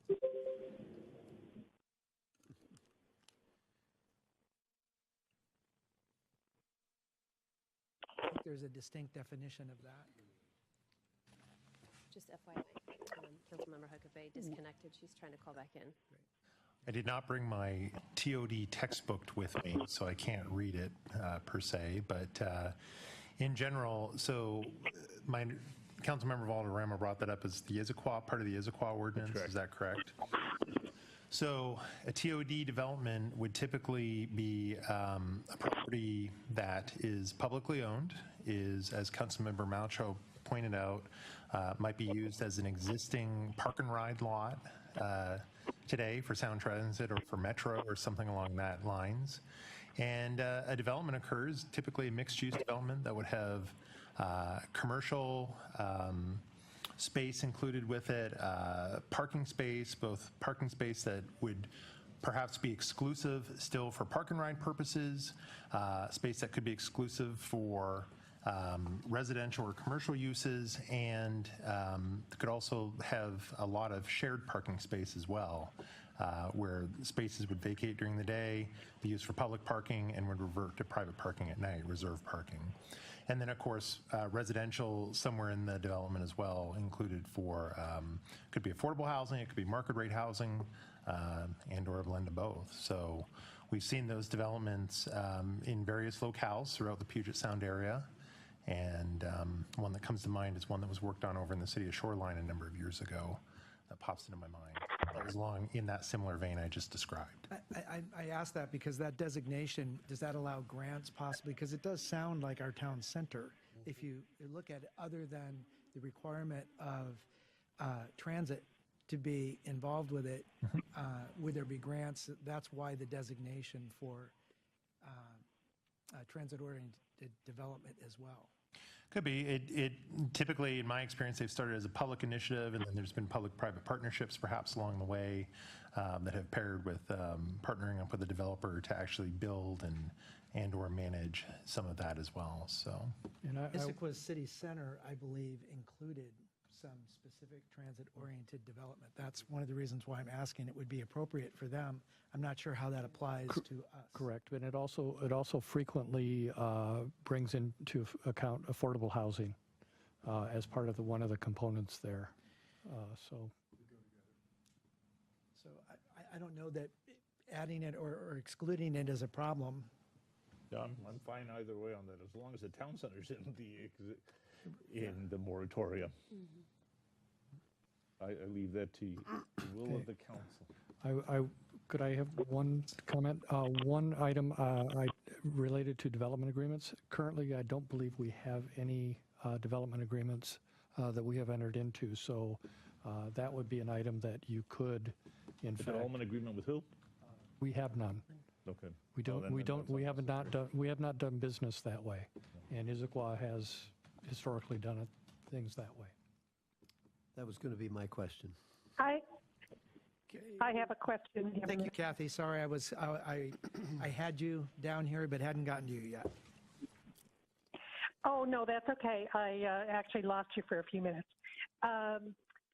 Why are you recommending excluding the town center when that is the only area in the city that we have a requirement to build affordable housing?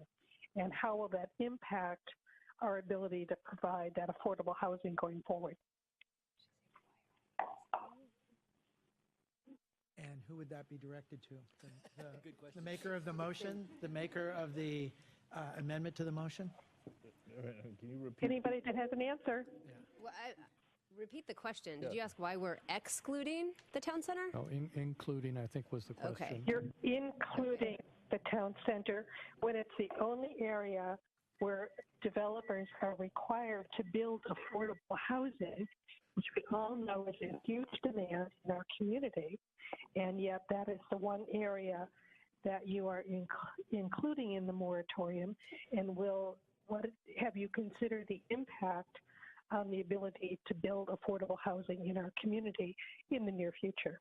It's not the only thing that we're including. Everything is included. No, this is citywide. It's a citywide moratorium, not. I'm asking you why you're not excluding it. Because so they that generate we can traffic. move forward on getting affordable housing. The largest traffic will be generated by those 2,200 residential units as well as the businesses that are there. Additionally, in November, I had asked to furthermore look at the stormwater that it'll be generating, but that's not part of this motion here. But the traffic that it's generating is the biggest consideration. Okay, so. Well, the comment, the recommendation for the moratorium was that we didn't, I got part of it. I don't understand how we can't move forward on concurrency. So if you could explain that in language that I can understand, maybe our hearers can understand that a little bit better. Okay, I guess what I'm going to say is I think that question really speaks to the motion rather than the amendment to the motion. Yeah, so I'm wondering if we should. What is the amendment? I didn't hear an amendment. I'm sorry, I was disconnected at the time, I guess. That's okay. I think we just needed to go back to this ourselves to get back on track. So let's go back to the amendment to the motion. Why don't you bring Kathy up to date? Tell her what the amendment was. The amendment to the motion was that we would exclude transit-oriented development, public schools,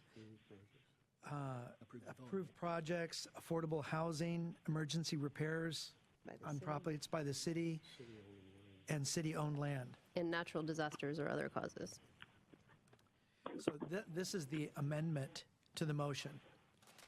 So are there any more questions to the amendment to the motion? I see Councilmember Hornish. Yeah, and I'm just getting into the nitty-gritty words. If you look at the last phrase of B, permits for structures replacing pre-existing structures destroyed by fire or other unintentional casualty, does that cover your amendment of emergency repairs? It does. Well, only if if this goes to dwelling units, but if you have a road issue that takes place, it wouldn't cover that. Well, that's Unintentional for casualty? city-owned properties. Yeah. That's correct. Okay, but let's go to D, permits and approvals for government facilities and structures. Would that be covered for the city-owned properties? If it's covered, then feel it's covered, we can take that off. So an amendment to the amendment would be to exclude from the exclusions the approved development agreements, the emergency repairs, and the city-owned properties, because those two are already included, and the approved development agreements are NA, not applicable. I would second that. Okay, so we now have an amendment to the amendment. It's been moved and seconded. Let me read where we're at then. So then we would exclude transit-oriented development, public schools, and affordable housing would be excluded from this moratorium. Actually, D covers schools, too. Actually, it probably does. Yeah. So now we have an amendment to the amendment to the amendment. Now, can we call it a friendly adjustment by the maker of Yes. the amendment to the Yes. amendment? Okay, so now what we would be voting on would be the properly related to transit would be excluded and affordable housing would be excluded from the main motion. I think it's important to clarify that it's property related to transit-oriented development as opposed to transit. Those are two Right. different things. Yeah. Right. Yeah, two different things. Transit-oriented development. Okay, so I can call for the, I'm sorry. Wait, Thank you. and you've got, Councilmember Hornish, are you finished? Well, I want to clarify. I mean, we're down to two additions for the exclusions: affordable Exactly. housing and Correct. the TODs. Correct, Yeah. All right. correct. Next, I have, Okay, quick question. Quick question yes, go ahead. on the amendment. Go ahead, Councilmember Akabe. Thank you. Does the moratorium, as it is written, even with the exclusions, what if there is somebody who wants to change the use of their property? So a commercial office, for example, they leave and another one wants to come in, and so there's a change in use, which might have an impact on traffic. So that is also included under the moratorium, I would think so. or no? Looks like it's exception I would think B. so. That's what I'm asking. Exception B. Kathy, I'm gonna take a picture of the exceptions and I'm gonna text it to you. But meanwhile, we're on an amendment to an amendment. That's correct. No, I understand that. I know that there's some movement in Saffron and some of the commercial moving from one place to another, and wondered whether that's going to impact that process. Okay, so, yes, unless, although Councilmember Jaron has been very patient Yeah. here. I think if we go down to it, we've wiped out all of your parcels, your ideas except transit-oriented development, which we aren't going to see. And affordable housing, and the question about affordable housing is, does it have to be 100% affordable housing or part of it affordable housing? So as you, 100%. okay, maybe you should put the 100% in there then. right. So basically your amendment is boiling down to 100% affordable housing. Yes. And you're going to keep the transit-oriented development in? Yeah, why not? Okay.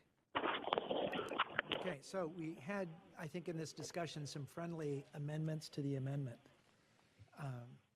So that's, okay, Deputy Mayor Malchow. So I have a clarification question, because when Jeff just came up and talked about transit-oriented development, while we might not have any, in the same breath he talked about multifamily dwelling units. Development. Yep. I would make a comment on that I do not believe we have any transit-oriented development designations within our city. Okay. That's my understanding. No. Then is there a need to put it in? We do not at this juncture. However, by putting this in, you're not precluding that option for you in the future. Yeah, and that's where, with Odell was saying earlier. Councilmember Odell. Yeah, I'm wondering if that isn't a loophole we might want to close. And, I mean, we're dealing with a temporary closure here. It's not like we're precluding it forever. And frankly, a 100-unit transit-oriented development could generate a significant amount of traffic. So I would be in favor of not excluding TOD, unless it's a transit facilities or development, which is fundamentally your government stuff anyway. Well, actually, usually it's done in conjunction with the private sector, and in most cases, transit-oriented development by its nature rely on transit as opposed to creating car traffic. So I agree with you, Lyman. What I don't want to do is have someone come in with a proposal for a very large TOD, which even though it might be dependent on TOD, we still don't have an awful lot of transit up here yet. But at the same time, I also don't want to preclude building a 500-car park and ride someplace either. I think the park and ride would come through under government facility. Under D. Yeah. Okay, as long as we're clear on that. Yes. So at this point, I think Councilmember Jaron started this, that we were down to very few items. And I think we just scratched the last one Took off. care of the rest of them. So really, there are no 100% amendment to the amendment. 100%. Oh, 100% of affordable housing. That's it. That's the only thing that remains then in the amendment to the amendment. So the changed amendment to the amendment reading 100% affordable housing would be added to the exclusion. We need to call for the vote on that. All those in favor say aye. Aye. All those opposed say no. Aye. Nay. It has been approved by a vote of 5-2 that we add affordable one. Who's the two? Excuse me? Who's the other one? Odell was an A and Huckabee was No, an she A. wasn't. Oh, I thought she No, said aye. wasn't. I She thought said you aye. said- No, I was an aye. I misheard Just that. a delayed vote. Moonshot. So then we have a vote of 6-1. That's correct. The amendment to the amendment moves forward. We're now speaking to the Main motion. the main motion. So is there a discussion on the main motion? I see Councilmember Odell. Yeah, thank you, Mr. Mayor. I am in favor of this motion as written for a number of reasons. The number one problem as far as our residents is concerned is traffic. Until we get a better handle on traffic than we have today, I think it's time to, shall we say, arrest the process temporarily. I prefer to use the term take a pause of 6 months, whatever. While we go into a thorough vetting of how we do the traffic calculations, how we deal with concurrency. As I told the council prior to the break, I plan to use August to go into a deep dive. I frankly needed more than just August, but I got far enough in to know that the assumptions we're using in the model are, well, I'll say, perhaps questionable. I would even go as far as to say some of the assumptions are flawed. All this rolls up into how we calculate level of service and whether we meet concurrency or fail it. Until we get our arms around this thing and understand thoroughly how this thing works or replace it, I think it's time for us to just say, take a time out while the ref goes under the hood and reevaluates the play. So for that reason, I will be supporting this. Thank you.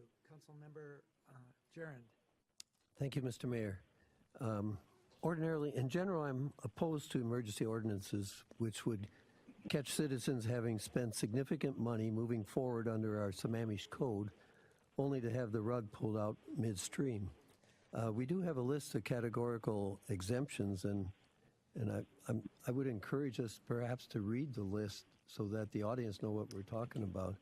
In particular, item J says permits and approvals of any type for which an application was received by the city on or before the date of adoption of this ordinance, even if such application is not complete. So that would mean that applications that are being reviewed by the city now but haven't been termed complete would still be exempt from the ordinance, which would help people before they start spending a lot of money, only to find out they can't get approval. Councilmember Jaron, I think you make a really good point. Is it possible that we could get this put up On the screen. on the screen? Is it available? She does not have a copy. Okay. Does the Can I email you? does the deputy? Yeah, you can email it. if you've Could got you a email PDF. her if you? I'll email her a Deputy of picture. Community Development Director. I'm sorry. Director. Yes. Okay. So while you're doing that, maybe we can go. Are you done? Yes. Thank you, Councilmember Gerand. Next, I actually have an aberration here. I think we had a tie between Councilmember Valderrama and Councilmember Hornish because for the very first time I see two ones on this. So we have a software Number glitch. one. So No, I saw you hit your button before me by a split Merrill second. claims seniority. Yeah, you got seniority. Go ahead. Okay, great. Councilmember Valderrama. I go back and support this initiative and this ordinance. Again, following what I had said in November, my concern all along, particularly the town center, is the focus of where the development's going to be taking place for the growth of our city, both for the residents and retail, and I think we have to have a proper understanding of the planning that's taking place. Furthermore, as we've started to go under this whole process of analyzing concurrency and transportation, we found that there were a number of assumptions that are still trying to be understood. Those assumptions are underlying some of the policy that we're supposed to be looking at today, and consequently are not able to make sure that that policy is in fact representing what was wanted, or what is being done is actually representing what the council's intent had been to be. If you don't have the policy stated out, then you can't do the planning effectively, and that planning needs to be able to address the level of service that our citizens want in a transparent fashion, that everybody understands what's being measured, and that we're trying to achieve what the citizens want. So for all those reasons, I go back again and say I support this. I wish we would add stormwater, but that'll be for another day. Thank you. Councilmember Hornish. Well, I'm glad I let him go first because he said everything I was going to say about why I support it, so I don't have to repeat that. Yeah, exactly. But I do want to add, I am not supportive of this in the fact that I do it reluctantly. I am in support, but I do it reluctantly because I do take it very seriously of our duty as a council of balancing the development, the growth that we're required to do and everything. But to add a little bit, given what we've dug into, I felt, and it kind of developed over the last few months, there's just so many moving pieces. I need to get my arms around it. I think staff needs to get their arms around it. And I take comfort in that we can change this, modify it during the 6 months. We can even repeal it and back off of it within 6 months if we feel like we get our arms around it sooner. So what I think this really does, which is what really adds on to our motion from a few months ago, is it adds even a laser focus to what we need to be doing as a city and focusing on our concurrency projects, our concurrency methodology and level of service. So for that reason, I am supportive of it. Okay, I have one left, and that's Deputy Mayor Malchow. So obviously I support the motion. What? Yeah, crazy, right? But I think I was going to say something similar to what Councilmember Hornish was, is that the council doesn't take this lightly. It's not that this was hatched overnight. We have spent a lot of time and energy going through documents, more documents than I thought we'd ever look at.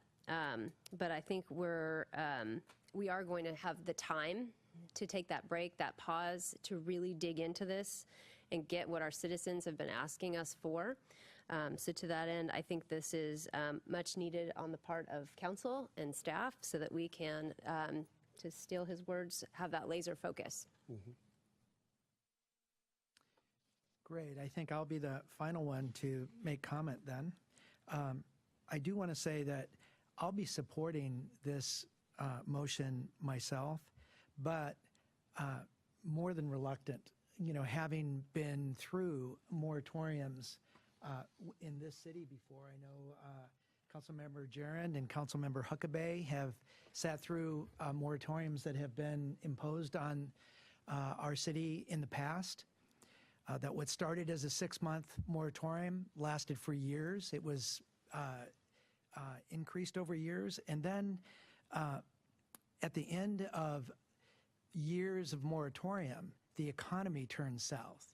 And there were people that could have sold their property in Sammamish years ago that actually were in a situation where they couldn't sell their property anymore because of the economy. So I think we have a direct obligation.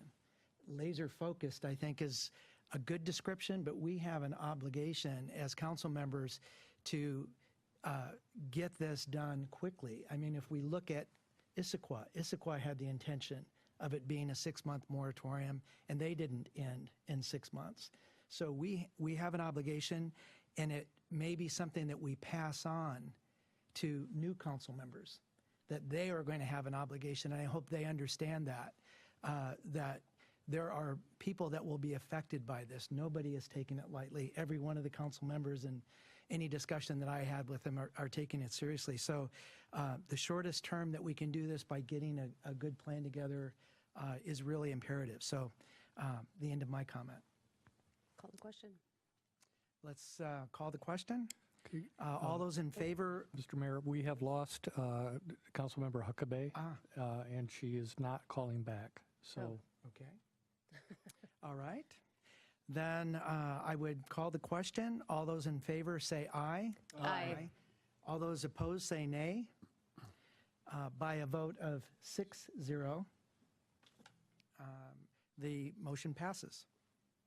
Thank you, Mr. Mayor. Thank you, Mr. Mayor. Could I just say one item? One thing I do want to do for the public is to also manage expectations. You will not see anything change immediately overnight. There is a lag built into the whole building process. We probably have a 2-year pipeline that is full. So things will happen very slowly. There will be a lag between this point in time and when the moratorium comes off, and that will probably be when, appropriately phased in. So just wanted to bring that to everybody's attention.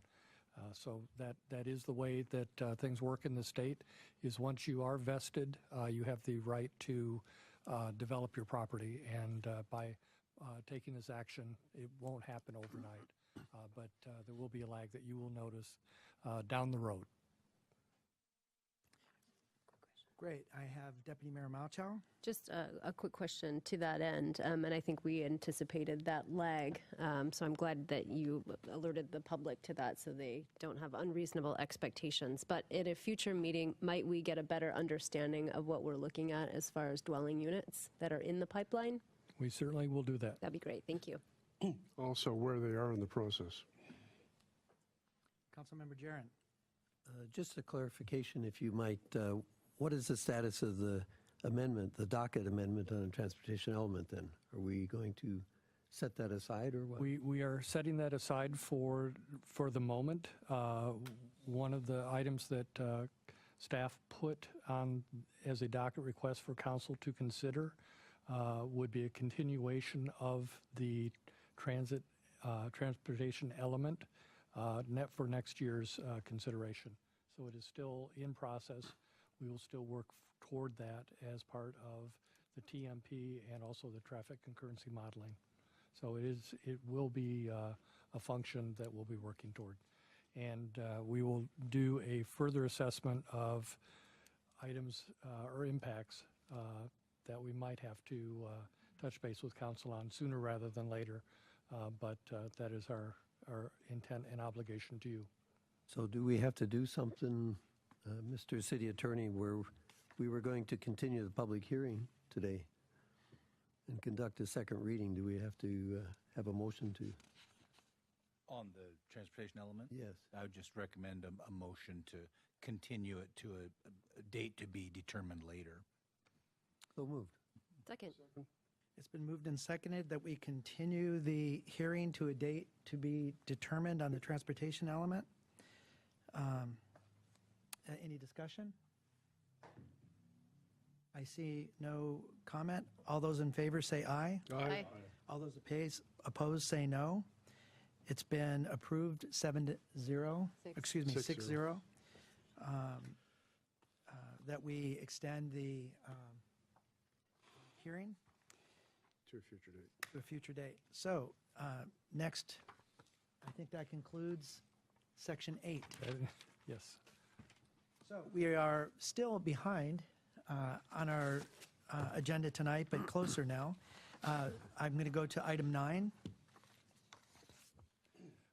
Thank you, Mr. City Manager. Thank you, Mr. Mayor. We have Cheryl Paston here, our Deputy Public Works Director, who will lead us through the first reading on the amending the transportation element, which is being actually removed, and then the environment and conservation element, the utilities element, and the capital's facility element.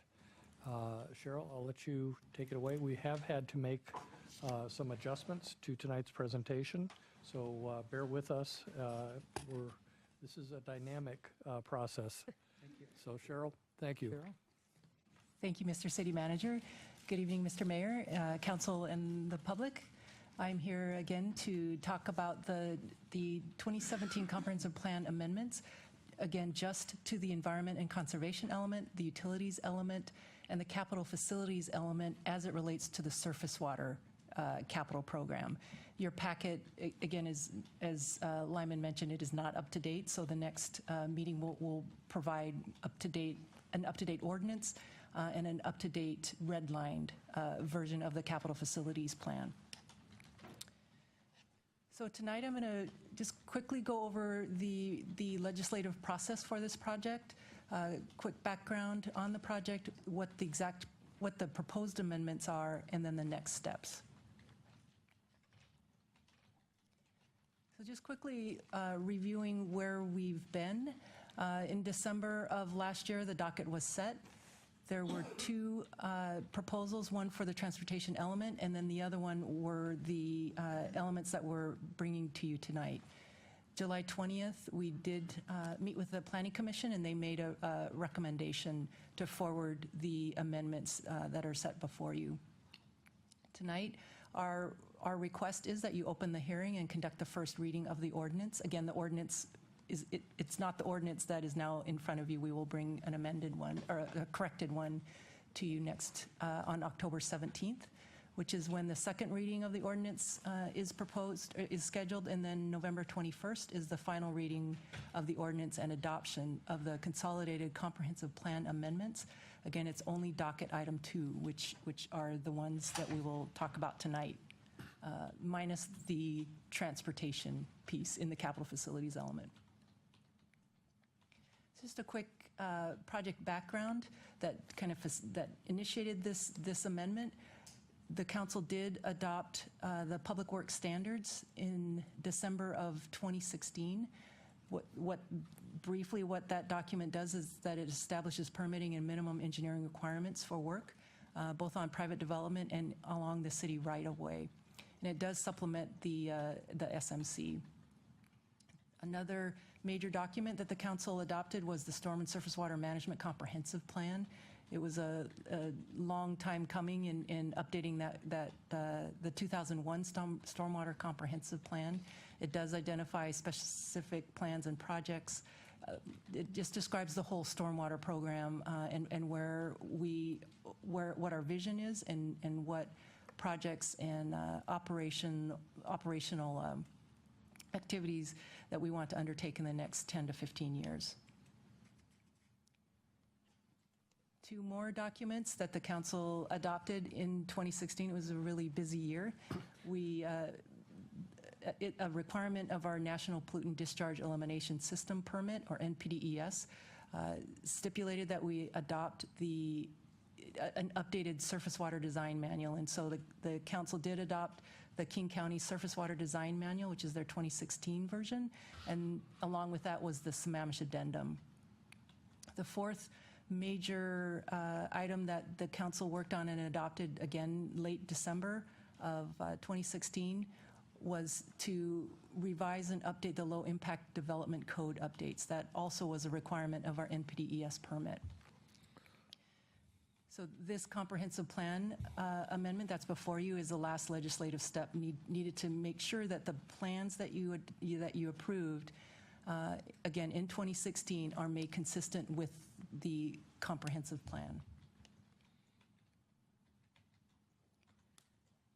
So this proposed amendment will make minor non-substantive updates, again, to the environment and conservation element background, the utilities element background, and the capital facilities element, surface water CIP only. So you'll see the minor edits that are being proposed. Again, update the name of the current storm and surface water management comprehensive plan.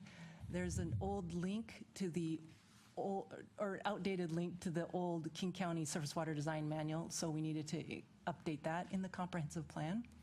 We also wanted to update the Surface Water Capital Improvement Plan to the 2017 to 2022. And I want to make a side note, the reason why it's the 2017 and to the 2022 CIP, storm CIP, and not the 2018 to 2023, because when we started this process with the Planning Commission, we had not brought the 2018 to 2023 list of stormwater projects to council. And so that's why we showed them, we proposed to include the 2017 to 2022 storm CIP. I'm looking at I think it's up to you if you want us to update it to the 2018 to 2023 list, but I'm not sure. So, and then just some minor update of the number of stormwater ponds that we have, the number of miles of pipe. That's kind of a constant number that changes all the time, but we did update the list of the city-owned stormwater assets. Cheryl, I have a question by Councilmember Hornish. Yes. Yeah, if we have the capability, I want to answer your question. I would prefer we use the 18 to 23 CIP. Mm-hmm. Okay. We can, I believe we can do that. And so, again, the next time we come to you, it'll have the updated one.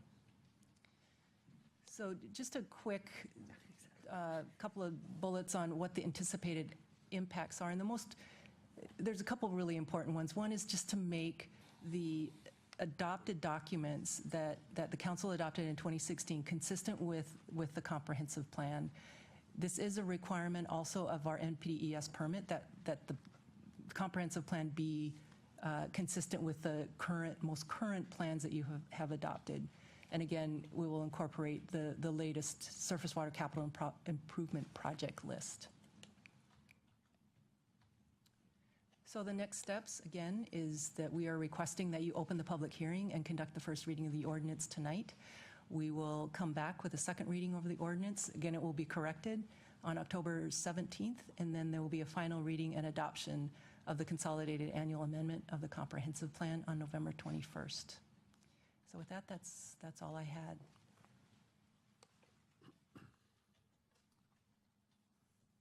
Great. Any questions from the council? Any comments? I see none. Oh, I see one. Deputy Mayor Malchow.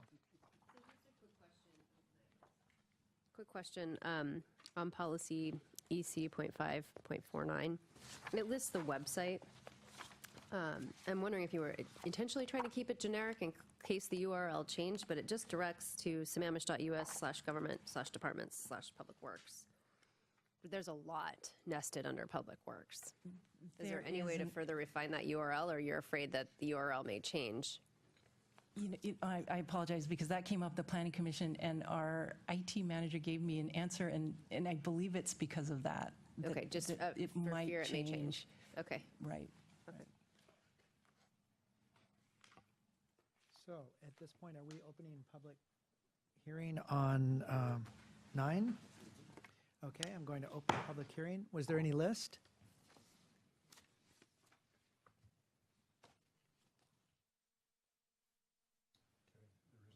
No list. Does anybody from the public like to speak to this? Great, Mary. If there's anyone else, please stand next to the podium. Thank you. Hi, my name's Mary Wichter. I live at 408 208th Avenue Northeast in Sammamish. 2016 was a huge year for stormwater. Thousands of things, thousands of pages, thousands of things to update.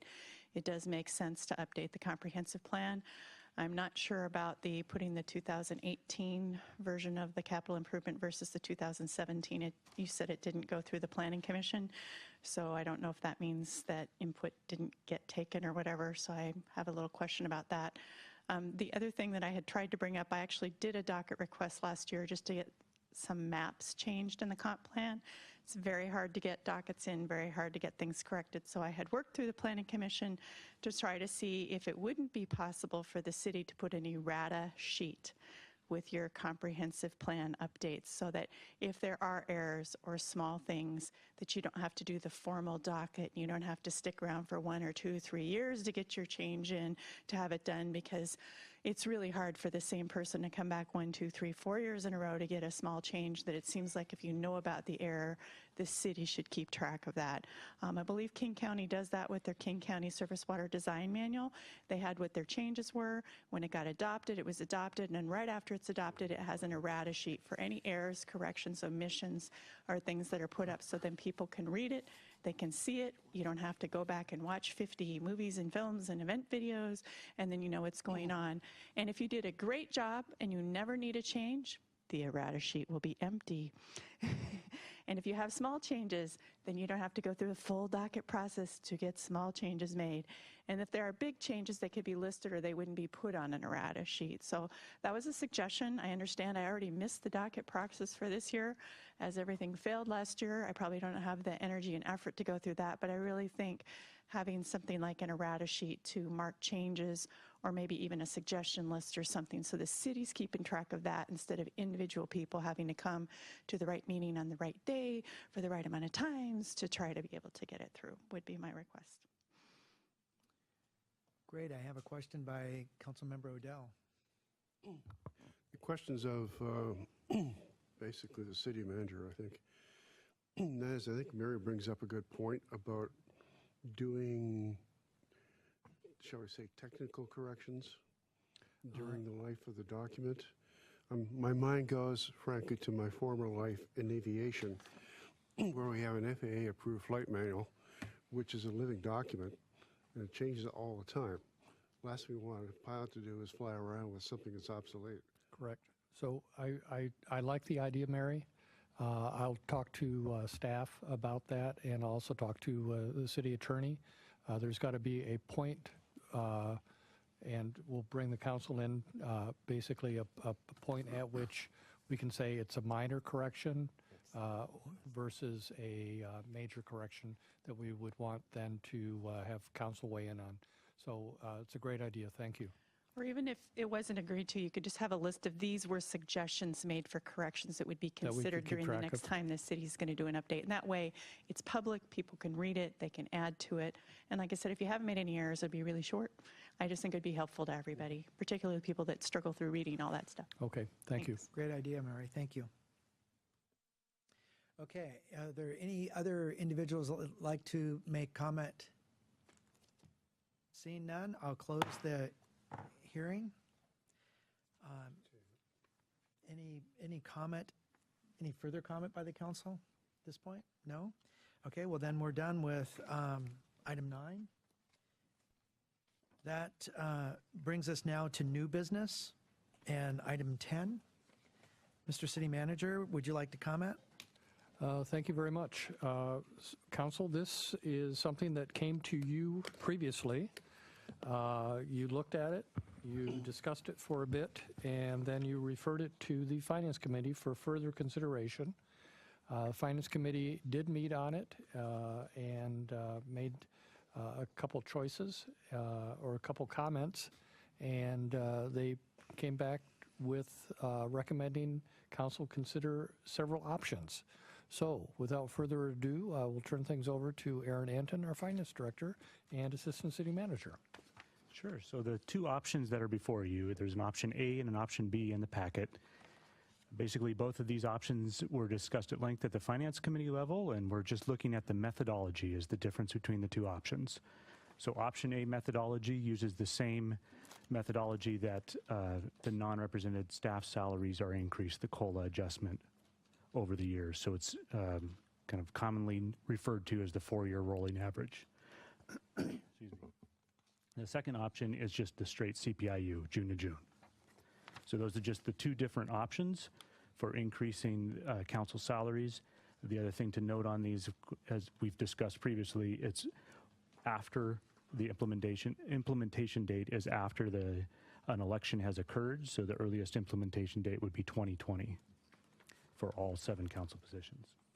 That's all the further information I have for you. So it's up to council's pleasure on which options they prefer to proceed on, and then we can take action from there. From there, I would wonder if anybody in the Finance Committee would like to make comment? I just will point out one thing. This is the first reading, so this will come back to you again on the 17th. But at this particular point in time, we would like direction, basically option A or option B. Councilmember Hornish. I like option A because it puts us on the level playing field as all the other city employees, and it's a negligible difference, frankly. But I do have one other question.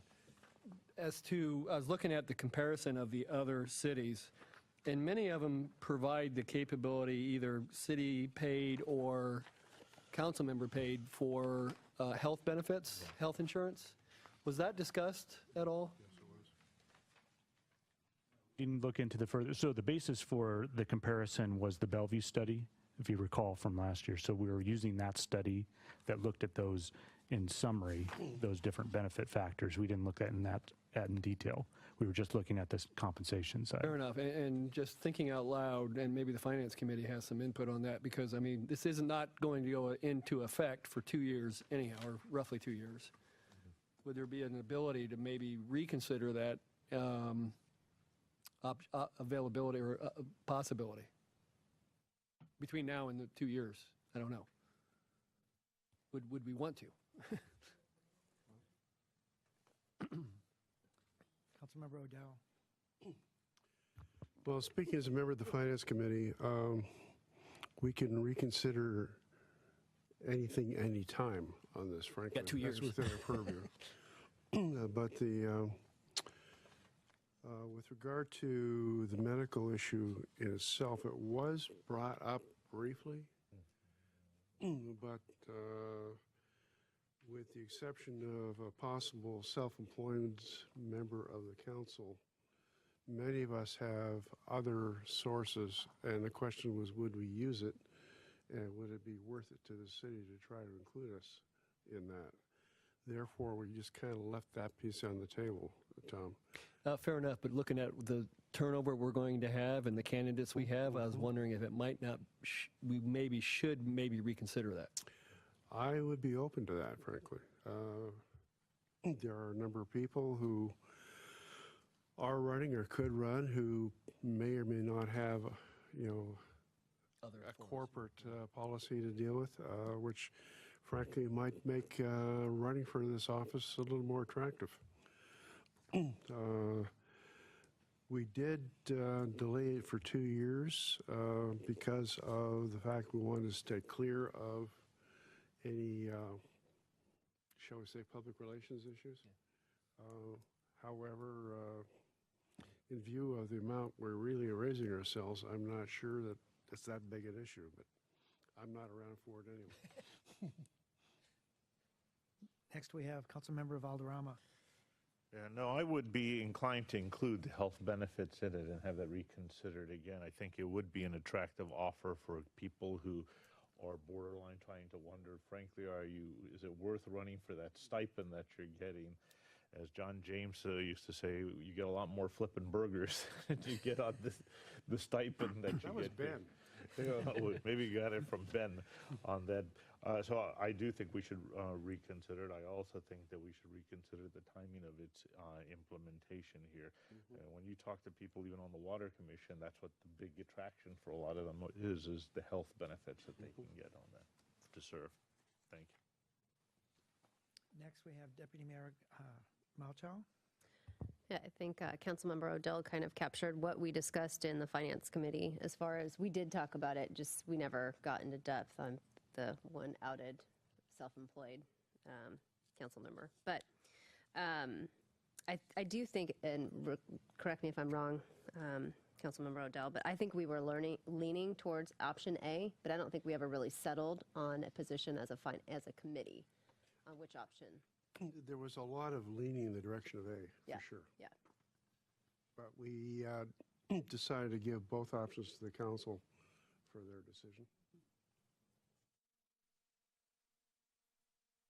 Okay, I see no other comments. Okay. Are you looking for a head nod from us I on think one of the items? I Is think that- I heard option A is the direction council is leaning. And also, it sounds as though, would you like to refer the issue of healthcare to the Finance Committee to look into? Sure. I would, yes. That'd be good. Okay. I think so. Okay. Okay, so on that A note, point of clarification, so this is a first reading of the ordinance. So yeah, they're not taking action tonight. Okay. But we're coming back with option A for the next meeting. Okay. The Finance Committee will not be able to give a direction or a recommendation immediately. It'll take them some time to go through the analysis related to healthcare. But we'll get that back to you. Lyman will need to develop some numbers on the healthcare dollars and cents side. Yeah. Definitely. okay, with the conclusion of item number 10, that would move us to council reports. I am first very happy to report that we are now 10 minutes ahead of our schedule right now. So these might be deduction points. I'm going to hold No. everybody to that. You know, I think the Finance Department should probably take credit for that. Well done. Credit. Another award for the Finance Department. Because they were last on the agenda, yes. So, council reports. And so with that, I'm going to start with Councilmember Jaron, please. Oh, thank you very much. I knew that would be me. I've got a 20-minute report here. Oh, jeez. Mail it in, Don. Well, a week or so ago, I attended an ETA meeting, which is Eastside Transportation Association. It meets monthly over at in Bellevue, and the guest speaker was Congressman Adam Smith, and he did speak. Well, they had a big discussion about 405 and funding for 405 and congestion throughout the region, and his comment was regarding traffic congestion. He said the best solution to congestion is a deep and prolonged recession. And don't worry about it, it'll come. Recessions are inevitable. Yep. The second speaker was Steve Marshall, who's very much into autonomous and electric vehicles, and he's now the Transportation Technology Partnership Manager for Bellevue. And Bellevue's organized a program called Automated, Connected, Electric, and Shared, with acronym ACES, which envisions transit, which is perhaps a cross between Metro and the Microsoft Connector, basically using perhaps an electric Ford Chariot van pool type system. And the point is that state law doesn't allow such a program unless you pick up employees from just one company. That's why you see different vans going for different companies. Right. So the first step would be to change the RCW. And I think that if a bunch of East Side cities can support Bellevue in this and get our state delegation on that, I would say that's a good topic. So I encouraged Bellevue to think regionally and include the East Side cities in this effort. I have a question for Don Jaron. On your earlier ETA report, you had mentioned 405 in the report that you've given. Right now, there's a controversy, and I don't know if the cities are weighing into on 405 and the tolling because they're not meeting their speeds. And if the cities are asking that they take off those tolls because of the unfunded mandate that's been pushing those cars to the roads of many of our cities off the 405. Yeah, there's a suggestion to just take them off and see what happens and see if it actually improves. Yeah. They talked about that at ETA because But they no are position was taken no formal position, but you could tell the mood is more general purpose lanes. Secondly, I attended the RIA 8, Water Resource Inventory Area Number 8 meeting as substitute for Tom Odell. And the plan update is up for approval by the partner cities. And we're one of the partner cities. And the approval will come in the form of a resolution, which they want to have done by March of next year, signed by everybody. I would encourage our city to try to get it on our agenda this year because we have some members of the current council that have been involved in RIA 8 for many years. Mm-hmm. So I also attended Puget Sound Regional Council's executive Don, board meeting. before you go on, Okay. I'd like to say that I agree that we should have the resolution this year. I'd also like to reach out to the candidates for council and say there are two things that are important to us. And RIA 8 is one, and that's aimed at the Chinook Recovery Act. The other one is the Kokanee Work Group, which is aimed at recovering the lakes of Sammamish Kokanee salmon. And so I'll stop talking, let you continue now. Yeah, actually, the Kokanee Work Group was a spin-off from RIA 8. It was, yeah. And RIA 8 is very supportive of the Kokanee recovery. I just mentioned that I attended the executive board meeting of PSRC, and I'm not going to talk anymore on that.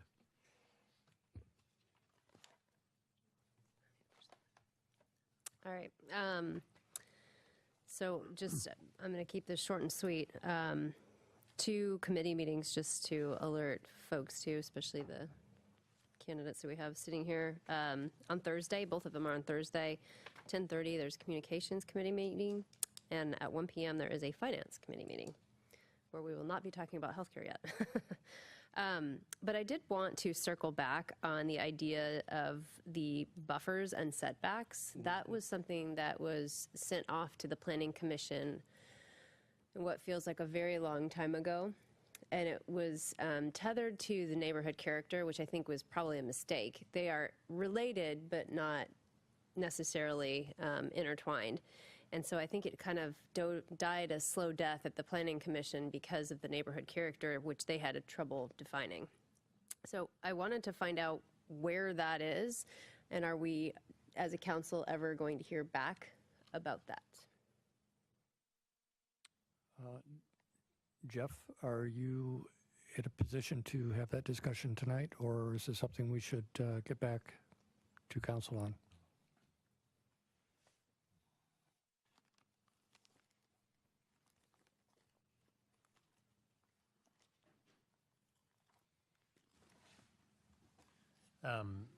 The Planning Commission did complete their discussion on that, and I don't recall the specific month or day off the top of my head, but the chair and the vice chair of the commission met with the mayor and deputy mayor and handed those results off. So I believe this actually did come up in council conversation subsequent to that, but again, the dates, I don't have those in the top of my head.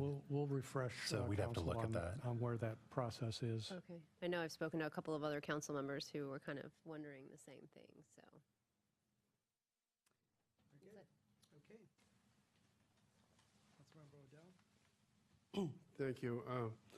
I'd like to join the deputy mayor in expressing an interest in resurrecting the buffers and setback issues. I think it's another issue that's important to the character of the community, although I don't want to, like Christy said, necessarily tie one to the other. But it's important to what Sammamish looks like in the future.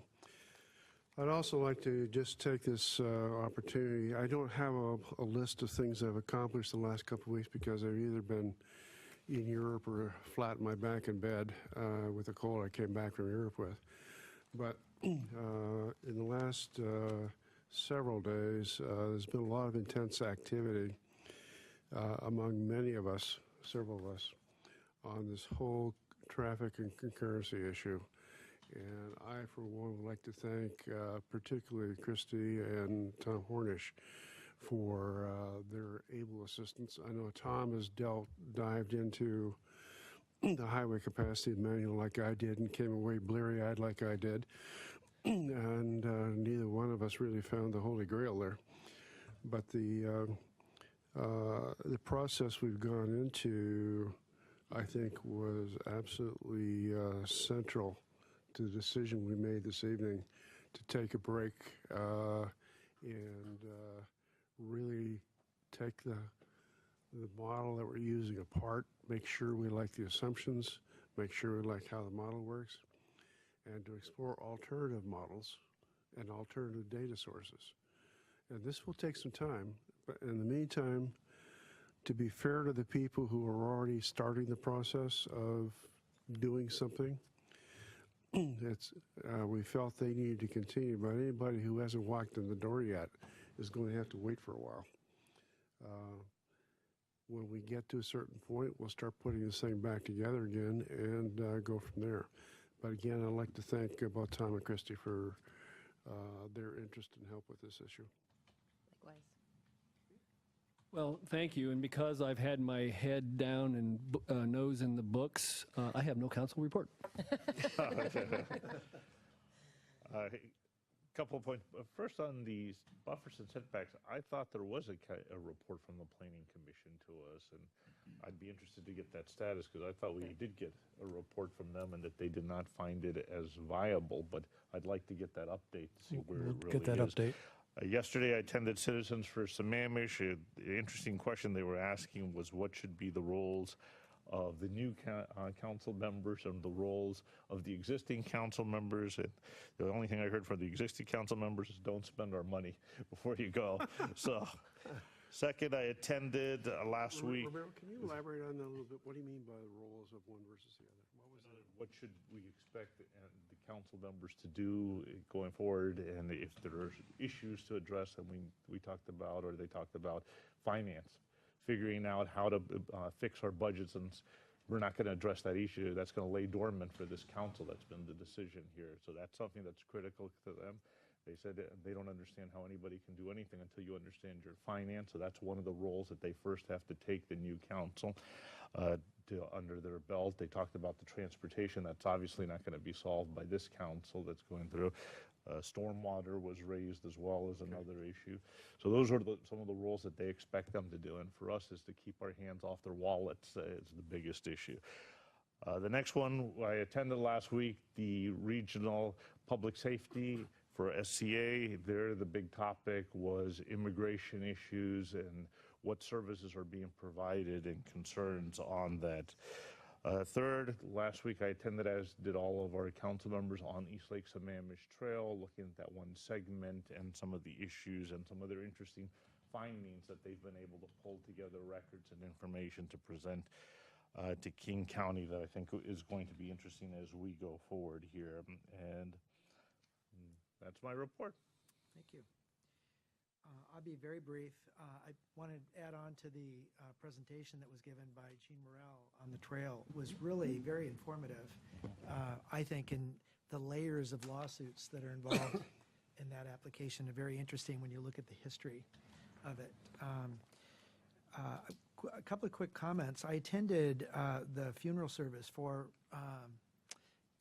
Honorable Deputy Mayor Hayworth and out in Yakima. And a comment that I would want to make is Eastside Fire and Rescue. I can't compliment them enough of the service and honor that they gave Ron at the service. There was a Eastside Fire and Rescue truck there present.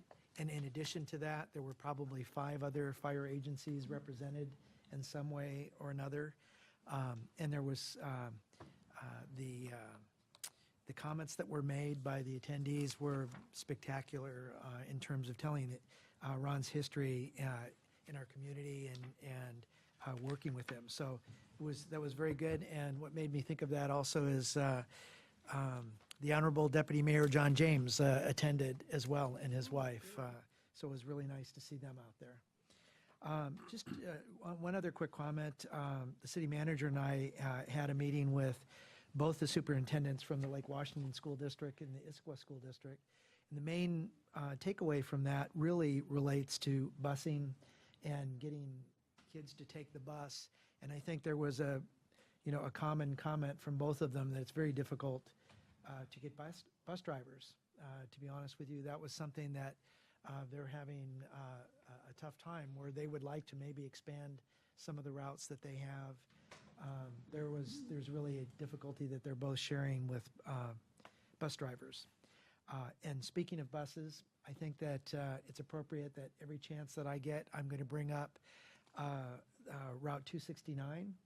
If anybody is watching that has any influence, please get out the word that we have daily service with Route 269 that actually is an all-day service that is, excuse me? Every 30 minutes, up and down 228th, that students can jump on and get home within walking distance, or they can get to some of their school activities, so that maybe it will save some of the trips in the city. And again, kudos to Councilmember Huckabee and the Transit Committee for the hard work that they have put in to make that happen. Quick. I saw 4 kids waiting for the bus at the Sammamish Highlands, 2 at each stop, with the bus coming down. I was like, yay! So they know. Very good. Bob? Yes. One thing I didn't mention that we passed today was the contract for the urban forestry management plan and how important that is for the city as to be a leader in that realm. I've already noticed that some of our neighboring cities have, as a result, been announcing Redmond that they're now going to be undertaking their urban forestry strategy. And a lot of that's been pressure from seeing what we're doing here. So I commend the staff and the council for their work on that. Okay, and on that note, Mr. City Manager, can we have your report, please? Thank you. I have a very brief report. I would like to report out that we had an emergency fair here at City Hall last weekend. Andrew Stevens, our new emergency manager, hosted it. We had fantastic attendance. We had over 600 people that came here, which was great. And I will also point out that each council member was given a credit card-sized USB drive, and on that USB drive is the city's specific emergency management plan. So you have that at your disposal to review at any point. And then lastly, I wanted to check with council, looking at some calendaring going forward. On Tuesday, November 14th, we have a study session scheduled. We have on the calendar tentatively canceled it. I believe that we have 4 council members going to NLC, National League of Cities. So I would propose that we cancel that meeting. And if we do, at some point in time, need an additional meeting, that we'll come back to you and try to schedule that. But for the time being, I think it would be appropriate to cancel that. When is everybody traveling to the NLC? On Tuesday. On Tuesday? 14th. To keep things moving, should we maybe try to do a 13th evening, or is that too much? That is up to council. We've actually worked out the schedule. If you'll look at the calendar, that we've got There's everything nothing scheduled, yeah. We've got everything pulled off and put elsewhere. But if council prerogative, if they do desire a Monday night meeting, we could do that. Well, I'm just thinking about with the moratorium in place and hearings and discussions we need to have, I want to keep the foot on the pedal to move forward. But if, I guess I'll look to you, if staff can't really have any additional material prepared between now and then that'd be kind of useless to add it. I think we will have material, but I believe that we've factored that in as we go forward, so I think we'll be okay. We do have a meeting, 90-minute discussion on transportation planning the following week, and so we'll use that time as staff to prepare for that meeting. I appreciate that ask. I think that was a very appropriate ask about the adding the day, but I would also defer somewhat to the council members that are traveling. Can you actually? I won't be here on the 13th. Yeah. But my suggestion would be we look at the 20th, which is a Monday. Well, for a possible, call it a tentative meeting, just so it gets on people's calendars. It's easier to cancel something than to try and schedule it at the last minute. Maybe we can talk about this. All right, at the why next, don't leadership we meeting. look at options, and I'll bring it up on the 17th. Okay. Well, I'd be in favor of canceling the 13th, or, yeah, 14th. 14th and 14th. Well, the 13th was never We're there, not but gonna cancel form 14th. anyway, so- Yeah. So let's cancel the I 14th. think we've given a heads nod. It was tentative. It's in the calendar. It says tentative, yeah. So do we have a head nod, just to be clear, so we're there Yes. again, a head nod, to go ahead and cancel the 14th? Okay, and then we'll look at the schedule going forward. Okay, that ends my report. Although, Mr. City Manager, remember we had talked about the discussion about back from January in our council meetings and whether or not that. Yes, thank you very much. You're welcome. Thank you. I appreciate the reminder. So I'm looking for direction from council as it relates to Monday, the first Monday of the month. We had at the retreat determined that we were going to go forward on a trial basis. We have a 2-hour study session scheduled, and the intent was to come back to you, I believe, in September. I missed that date for a check-in. My recommendation or my thought is that we've got so much on the calendar. I know it's proven to be difficult for staff sometimes to do a Monday night, Tuesday night turnaround, but we have scheduled it through the rest of the year. My recommendation would be to continue having that meeting. We're down to basically 2 more, November, December, and that we talk about it again at the retreat, which will happen in January, and make that retreat or a topic for consideration and evaluation. Yeah, I would.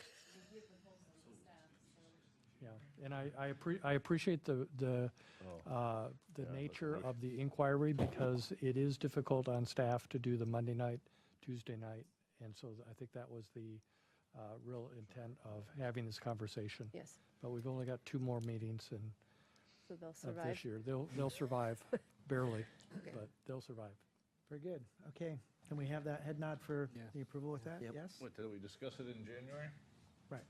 To change it. But we continue on now, because our discussion was that we would revisit this. So But this we've is just the- revisited it, and we're Yeah, saying this is continue the it last until month then. that we have regular months. I mean, we go into shortened schedule the next 2 months anyway, so I find it moot. Okay. So with that being said, we are done with the agenda items here. We are going to go to an executive session. I want to note that it is 9:30 right now, and we are 20 minutes ahead of schedule. Exactly. I am. Okay, so are you? Why did we put moratoriums in So You're proposing a Yes. 30-minute executive session, which will bring us right to the normal closing time? Exactly. Yes.